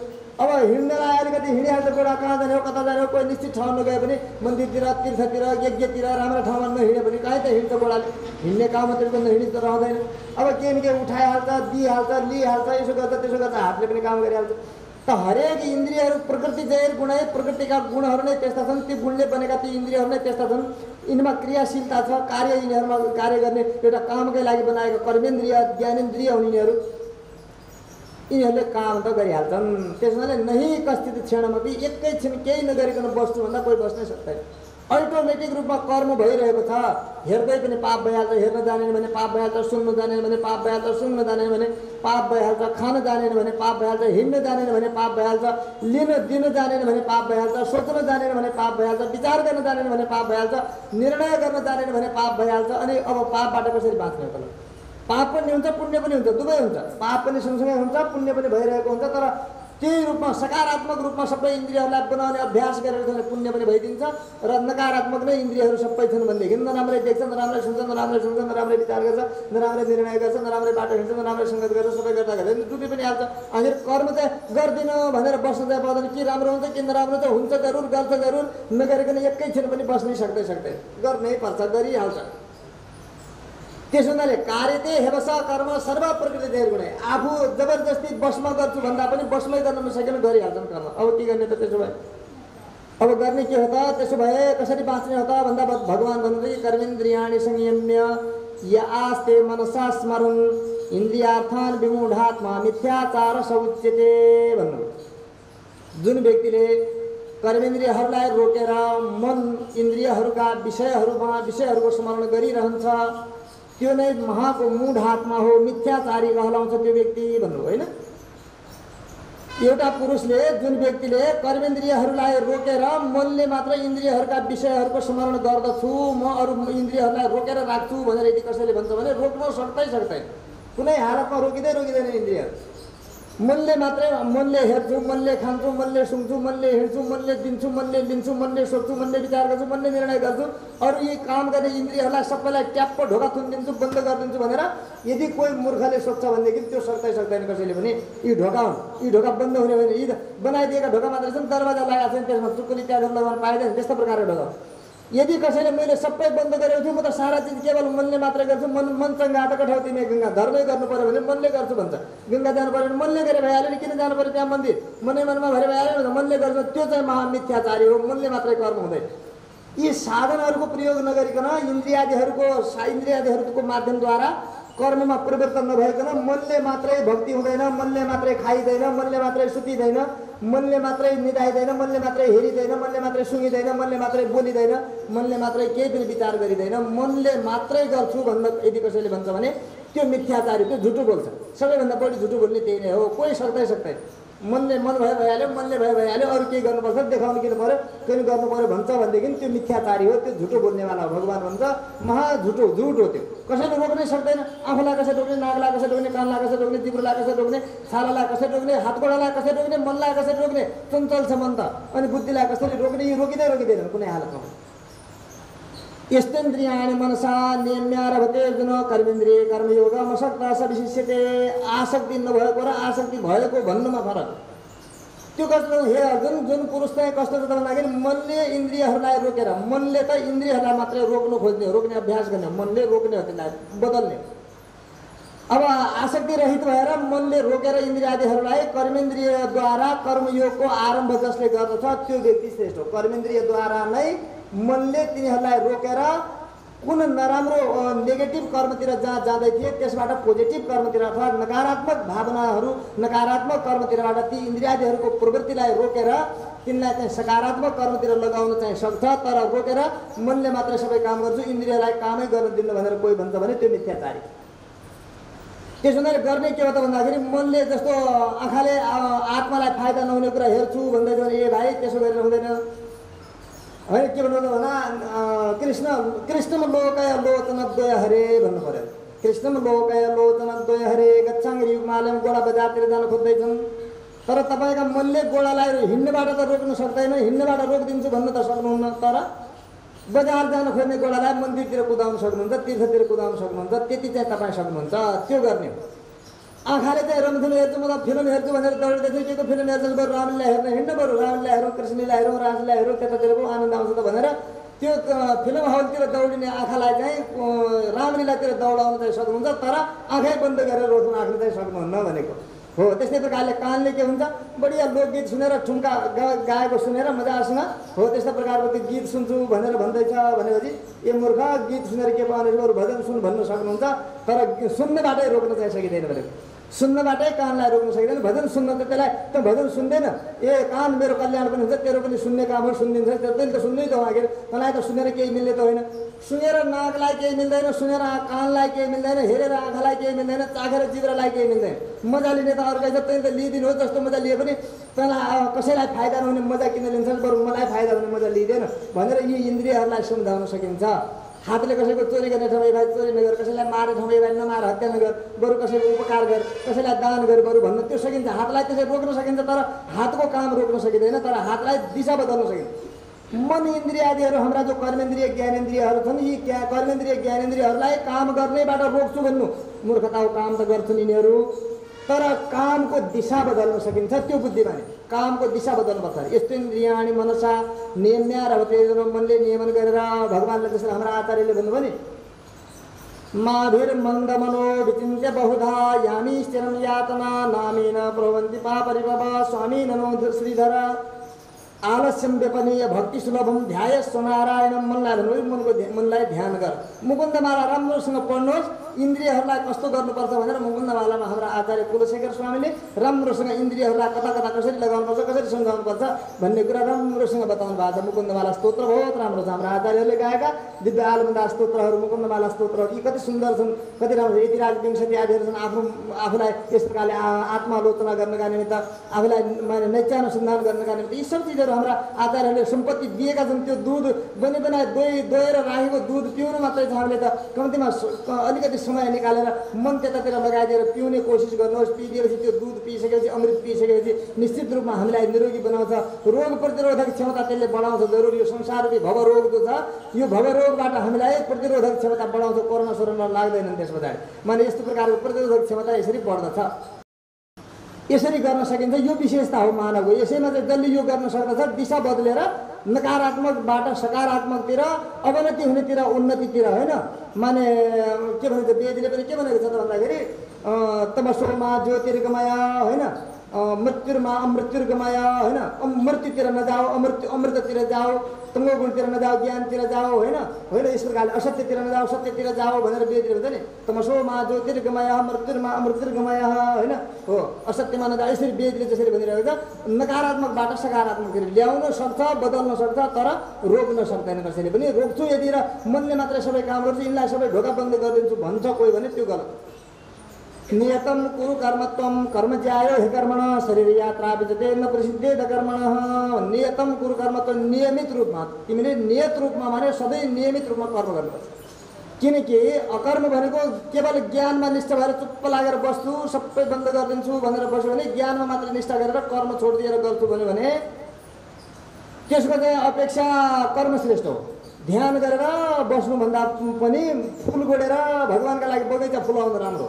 माला जपेर बस्नुभन्दा तुलसीको बगैँचा बनाएर तुलसी टिपेर 108 माने यति तुलसी लगेर भगवान् तुलसीका माला बनाइदिएर भगवान्का मन्दिरमा पुऱ्याइदिनु राम्रो। घरमा बसेर माला जपिराख्नुभन्दा फुल तुलसीको माला माने बगैँचा गोडेर बगैँचामा काम गरेर भगवान्को मन्त्र जप्दै बगैँचा बनाएर त्यो फुल टिपेर फुल माला बनाएर भगवान्को मन्दिरमा पुऱ्याइदिनु, त्यो चाहिँ कर्म भयो। भगवान्कातिर जाने कर्म भयो। फुल गोड्दाखेरि, रोप्दाखेरि, फुलाउँदाखेरि, माला बनाउँदाखेरि, टिप्दाखेरि, भगवान्को मन्दिरमा लैजान चढाउँदासम्म उसले भगवान्को ध्यान गर्यो। कर्म यी इन्द्रियहरूलाई त्यस रूपमा बदल्न सकिन्छ। बरु त्यो चाहिँ सकिन्छ, तर ध्यान गरेर बस्छु भन्यो भने यहाँ माला त हातमा लिएर बस्ला, परन्तु मन चाहिँ कहाँ जाला त भन्दा अमेरिका। मेरो साथी त अमेरिका पुगिसक्यो, के पो गर्दै होला, अस्ति फोनमा टिकटक बनाउँदै थियो, यस्तो राम्रो रहेछ उसको त, मेरो त यहाँ त केही पनि छैन भनेर ध्यान उहाँ होला, हातमा चाहिँ माला घुम्ला, त्यो ध्यान काम लाग्दैन। त्यसो हुनाले ज्ञान योगी बन्छु भनेर बसेर त्यसरी काम चल्ने होइन। तर यहाँ माला घुमाएर बरु काम गर, खेती गर, मजासँग हलो जोत, आनन्दसँग धान खुब पैदा गर। त्यो धान पैदा गरिसकेपछि त्यो धानको आफूले फलाएको धान जति चाहिन्छ, आफूलाई आवश्यकता पर्ने बेच, आफ्नो प्रयोगमा सबै ल्याऊ। बढी भएको अलिकति 1-2 बोरा धान भए पनि भगवान्को नाममा पुर्याइदेऊ। भगवान्लाई 1 बोरा धान दिनु भने त्यहाँ के हुन्छ त भन्दा भक्तहरू हुन्छन्, भागवतहरू हुन्छन्, गायहरू हुन्छन्, अरूहरू हुन्छन्, कोही कोही सन्तहरू हुन्छन्, साधुहरू हुन्छन्, आगन्तुक हुन्छन्, अतिथि हुन्छन्। हाम्रा घरमा कोही आइदिँदैनन्, लौ खालान सिकेर त्यो मेरो परिश्रम, मेरो मेहनत भगवान्का नाममा सेवा भयो, त्यो पनि राम्रै भयो। के भन्दा आफूलाई पुग्ने गरी राखिसकेर त्यो गर्ने बरु कर्मयोग त्यसरी सफल हुनसक्छ। तर माला जपेर हुँदैन। ध्यान गर्छु भनेर ध्यान कसरी लाग्छ? हाम्रो आसनमा एक ठाउँमा यसरी बस्नु, यम गर्नु पऱ्यो, यम छैन, नियम गर्नु पऱ्यो, नियम छैन। 12 प्रकारको यम नियमलाई सिद्ध गरिसकेपछि आसन हुन्छ। एक आसनमा यहाँ 1 घन्टा कथा भन्नका लागि, कथा सुन्नका लागि बस्दा त 3 पल्ट यो घुँडा सिधा गरिरहेको छ, 4 पल्ट अर्को घुँडा सिधा गरिरहेको छ, 6 पल्ट कम्मर यसो छड्यो भने ठाउँ खोजिरहेको छ। अनि अब के को चाहिँ यहाँ आसनमा बसेर 12 घन्टा यहाँ बस्ने बित्तिकै घुँडा दुख्न थाल्छ, मन लाग्छ त मनमा त त्यहाँ मनमा भगवान् आएर माला जप्नुपर्ने, ध्यान गर्नुपर्ने, मनमा घुँडो आएर बसिरहेको छ। अब घुँडो दुख्यो भनेको छ, मालामा त कहाँ हरि हरि जपियो त घुँडो जपियो, घुँडो जपियो, कम्मरवालाको कम्मर जपियो, पेटवालाको भोग जपियो अनि कहाँ जपियो त त्यहाँ त घुँडो जप्न बस्यो र त्यहाँ त्यसरी ध्यान योग हुँदैन। बरु हल्ली चल्लिकन पनि यसो गरेर पुछा सुझा इत्यादि केही गरेर भगवान्को नाम जप्यो भने त्यो चाहिँ काम होला, बरु कर्म होला। त्यसैले त्यो त्यस्तो प्रकारको ध्यान गर्छु भनेर हुँदैन, कर्म गर। भगवान्मा कर्म इन्द्रियहरूलाई ज्ञानेन्द्रियहरूलाई त्यसमा लगाऊ। आँखालाई भगवान्को दर्शन गर भन, कानलाई भगवान्को कथा सुन भन, नाकलाई भगवान्को तुलसी सुन्न लगाइदेऊ, मनलाई भगवान्को चिन्तन गर्न लगाइदेऊ, हातलाई भगवान्का कामकाजमा लगाइदेऊ, गोडालाई भगवान्का तीर्थतिर लगाइदेऊ, भगवान्का मन्दिरतिर लगाइदेऊ। काहीँ यज्ञमा यागादिमा राम्रो ठाउँमा जानका निम्ति कुदाउनेहरूलाई खालि मोर्निङ वाक भनौँ इभिनिङ वाक भनौँ फुरुरुरु कुद्याछ गएछ, केही पनि त भएन। आखिर हुनु जानु केही नै श्वासमा भयो, एकदिन भयो, हजुर थकाइ लाग्यो अनि आलस्य भयो, यसो नास्ता गर्ने बित्तिकै सुतिदियो, 2 घन्टा बर्बाद त्यो पनि भयो, 2 घन्टा हिँड्दा बर्बादी भयो, 2 घन्टा सुत्दा बर्बादी भयो। आखिर त्यति बेला यसो गर्दाखेरि पनि कहीँ खेतखाटमा यताउति भगवान्कै त्यहाँनिर बोट सुधार्नुमा कहीँतिर भगवान्को काम गर्नेतिर झाडु लगाए पनि त वाक हुन्छ नि त। हात हल्लिन्छ, गोडा हल्लिन्छ, खेत खन्देऊ, अलिकति बारी खन्देऊ, भगवान्को लागि फुल सागसब्जी इत्यादि लगाइदेऊ होइन। त्यसमा पनि मेहनत भयो, पसिना आएर हो, त्यस्तो कर्म गर। त्यो कर्मद्वारा के हुन्छ भने मेहनत सफल भयो, मेहनत भगवान्सँग पुग्यो, कनेक्सन भगवान्सँग जोडियो। त्यो आफूले गरेको मेहनत परिश्रम पुरुषार्थ भगवान्को हात चढ्यो हो, आनन्द भयो, सम्बन्ध भगवान्सँग जुट्यो। यसरी बदल्न सकिन्छ अरे। यसरी नियतम कुरु कर्म तम कर्म ज्यायो हे कर्मण, कर्मै नगरिकन ध्यान योग मात्रै, ज्ञान योग मात्रै, भक्ति योग मात्रै के अरे यस प्रकारले ज्ञानी बनेर बस्छु भन्यो भने त्यो सफल छैन। शरीर यात्रा पिछते न प्रसिद्ध कर्म, शरीरको यात्रा जबसम्म चलिरहन्छ तबसम्म कर्म नगरिकन निष्कर्म भएर बस्न चाहिँ कोही पनि प्रसिद्धि पाउँदैन, सक्दैन बस्न है। त्यसैले कर्म ठुलो, ज्ञानभन्दा पनि कर्म ठुलो हो भनेको यसकारण।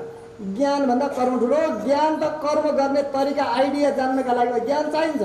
भात पकाउनु त कर्म हो, तर भात पकाउने ज्ञान पनि चाहिन्छ। त्यही पकाउनका लागि मात्रै ज्ञान चाहिन्छ। ज्ञान मात्रै भयो पकाउँदैन भनेदेखि ज्ञान पनि काम लाग्यो। ज्ञान पनि भक्ति रूपापन्न हुनुपर्छ अरे। ज्ञान भक्तिमा बदलिनुपर्छ। ज्ञानलाई कर्ममा बदल्नका लागि मात्रै ज्ञान चाहिने हो, ज्ञान मात्रैले चाहिँ हुँदैन। ज्ञान मात्रैले नभएर ज्ञानलाई कर्ममा बदल्नका लागि ज्ञान चाहिन्छ। भात कसरी पकाउने ढङ्गै छैन, ज्ञानै छैन, भात पाक्दैन। भात पकाउने कर्म गर्नका लागि ज्ञान त चाहियो, तर पकाउनका लागि ज्ञान चाहियो।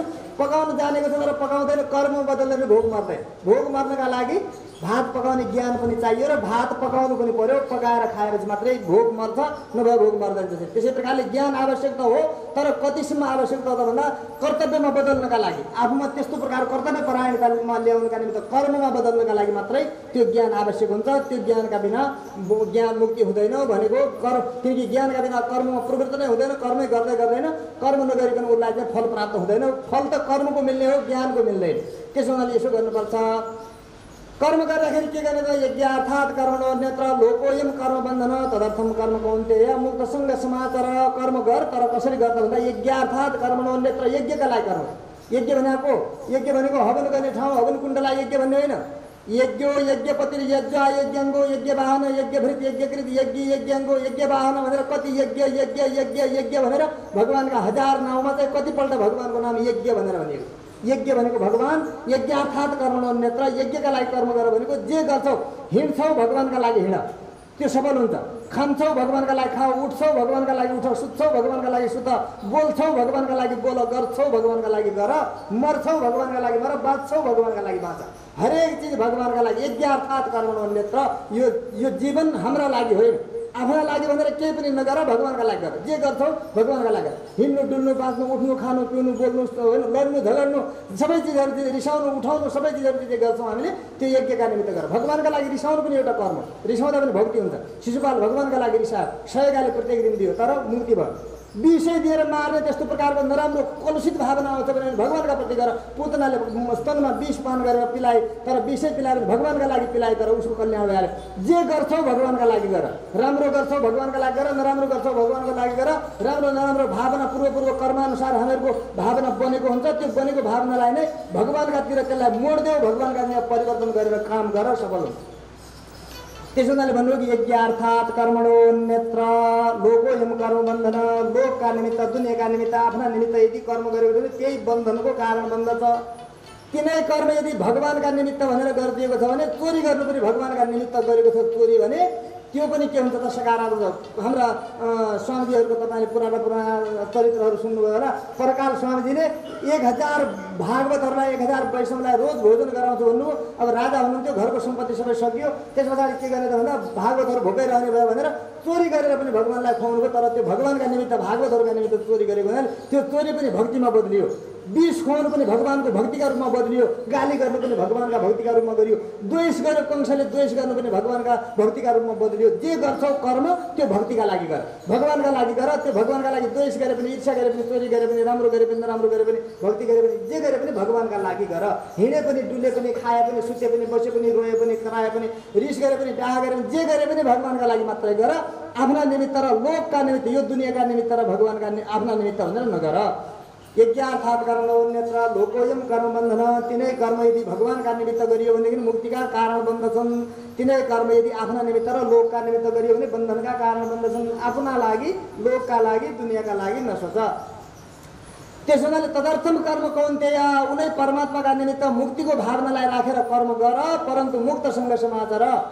आचरण कस्तो गर त भन्दाखेरि मुक्तसँग समाचार। कुनै कर्ममा तपाईँहरूलाई दुःख क्लेश इत्यादि हुँदै हुँदैन, मुक्त भइहाल्छ। कर्म गर्दा गर्दा मजा आइरहेको हुन्छ, त्यहाँ फाइदा भयो भने ठिकै, नभए देखाइदियो भने ठिकै। आफ्नो लागि गरेको होइन क्या, गर्ने कर्म हो, कर्तव्य हो, गरिदिएको छ। हुनुपर्ने जे होला त्यो भगवान हो गर्ने, सफल निष्फल गर्ने। अनि मुक्त हो त भन्दाखेरि भयो शैव संयुक्त शैव विमुक्ति। जे भए तापनि सबै चिजहरूका साथमा, फलका साथमा संयोग र वियोगको मूल त परमात्मा हुनुहुन्छ। हामीले के त गरिदिने हो, गरिदिने हो। सफल भए पनि भयो, नभए पनि नभयो। हाम्रो के बिग्रियो त भनेर यस प्रकारले भगवानका निमित्त कर्म गरेर आफूलाई सुदृढ नबनाउन्जेलीसम्म ज्ञानले मात्रै हुँदैन अर्जुन। त्यस कारणले तिमी भन्दैछौ यो घोर कर्म मलाई किन लगाएको, ज्ञान ठुलो हो भनेदेखि भन्छौ, परन्तु तिमीलाई कर्म नगरिकन रहनै नसक्ने र कर्मका बिना कल्याण नहुने भएको हुनाले कर्मको स्वरूपलाई यसरी बदल। तिमी युद्धै गर्दैछौ भने पनि भगवानको यो सङ्कल्प हो। भगवानले धर्मको स्थापना गर्न अवतार लिनुभएको छ। त्यसैले भगवानले यी अपराधीहरूलाई, दुष्ट पापीहरूलाई समाप्त गरेर धर्म संस्थापन गर्ने सङ्कल्प गरेर आउनुभएको छ भने मैले त भगवानको काममा सहयोग गर्ने मेरो कर्तव्य हो। त्यसो हुनाले यो भगवत सङ्कल्पमा म त सहयोगी मात्रै हुँ, मैले यतातिर लाग्दिनु मात्रै पर्छ भनेर तिमीले मोह छोडेर युद्धरूप घोर कर्म भयो भने त्यही घोर कर्म तिम्रो लागि चाहिँ मुक्तिको कारण बन्दछ, तिम्रो आराधना बन्दछ। तिमीहरू भगवानको सेवाको भाव राखेर यसरी चाहिँ यो कर्मलाई गर। कर्म नै तिम्रो लागि ठुलो हो। ज्ञान योगी बनेर ध्यान मात्रै गरेर तिम्रो ध्यान लाग्दैन, किनकि मनको अवस्था तिमीले बुझेका छैनौ। मनको कस्तो कठोर अवस्था छ, मन कति दुरूह छ, त्यो कुरा म तिमीलाई भोलिका प्रसङ्गमा बताउला भनेर भगवानले गीताको प्रवचनलाई पनि पुरा गर्नुभयो। श्री कृष्णचन्द्र भगवानको राधे कृष्ण गोविन्द गोपाल राधे माधवा।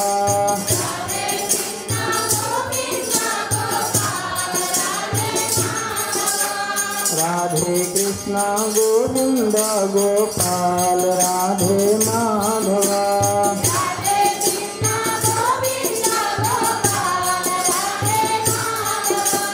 राधे कृष्ण गोविन्द गोपाल राधे माधवा।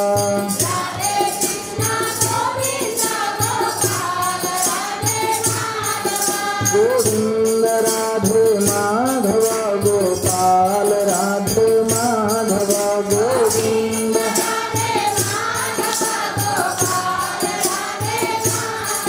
गोविन्द राधे माधव गोपाल राधे माधव। गोविन्द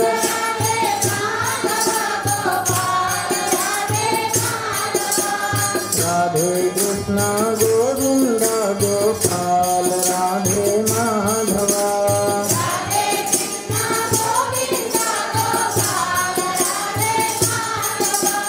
राधे कृष्ण गोविन्द गोपाल राधे माधवा।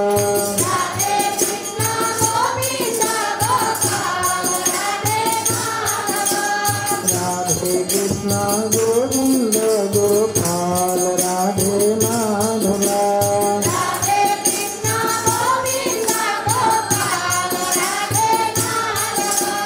राधे कृष्ण गोविन्द गोपाल राधे माधवा।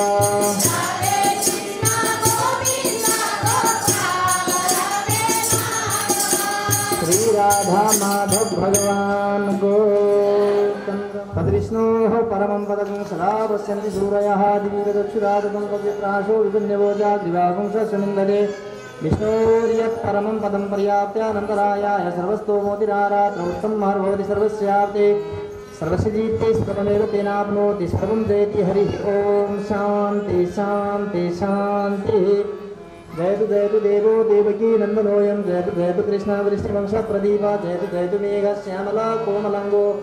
जयतु पृथ्वी भारनः सो मुकुन्द सुगन्धवल्ली शतपत्र जाति स्वर्णचम्पावकुलद भवानी गृहाण देवे समयार्पितानि प्रभो हरे श्री तुलसीदलानि मन्त्रपुष्पाञ्जलिं समर्पयामि। ओं केशवाय नमः, ओं नारायणाय नमः, ओं माधवाय नमः, ओं गोविन्दाय नमः, ओं विष्णवे नमः, ओं मधुसूदनाय नमः, ओं त्रिविक्रमाय नमः, ओं वामनाय नमः, ओं श्रीधराय नमः, ओं ऋषिकेशाय नमः, ओं पद्मनाभाय नमः, दामोदराय नमः, वासुदेवाय नमः, श्रीये नमः, मृदुभवाय नमः, कमलाय नमः, चन्द्रसोदरे नमः, विष्णुपत्नी नमः, वैष्णवे नमः, वरारोहाय नमः, हरिवल्लभाय नमः, सारंगिने नमः, देवदेविकाय नमः, लोकसुन्दरी नमः, महालक्ष्मी नमः, सर्वाभीष्टप्रदायिने नमः, नित्यभ्यो नमः, मुक्तिभ्यो नमः, भक्तिभ्यो नमः, भागवतेभ्यो नमः, सर्वेभ्यो पूर्वाचार्येभ्यो नमः, अस्मदाचार्याय नमः, समस्त परिवार विशिष्टाय सर्वमंगलदिव्य विग्रह विशिष्टाय श्रीमते नारायणाय नमः। श्री राधा कृष्ण मुक्ति नारायण भगवान को, श्री सीता रामचंद्र भगवान को, श्री पुराण पुरुषोत्तम भगवान को, वैदिक सनातन धर्म को, समस्त भक्त भागवतों को जय जय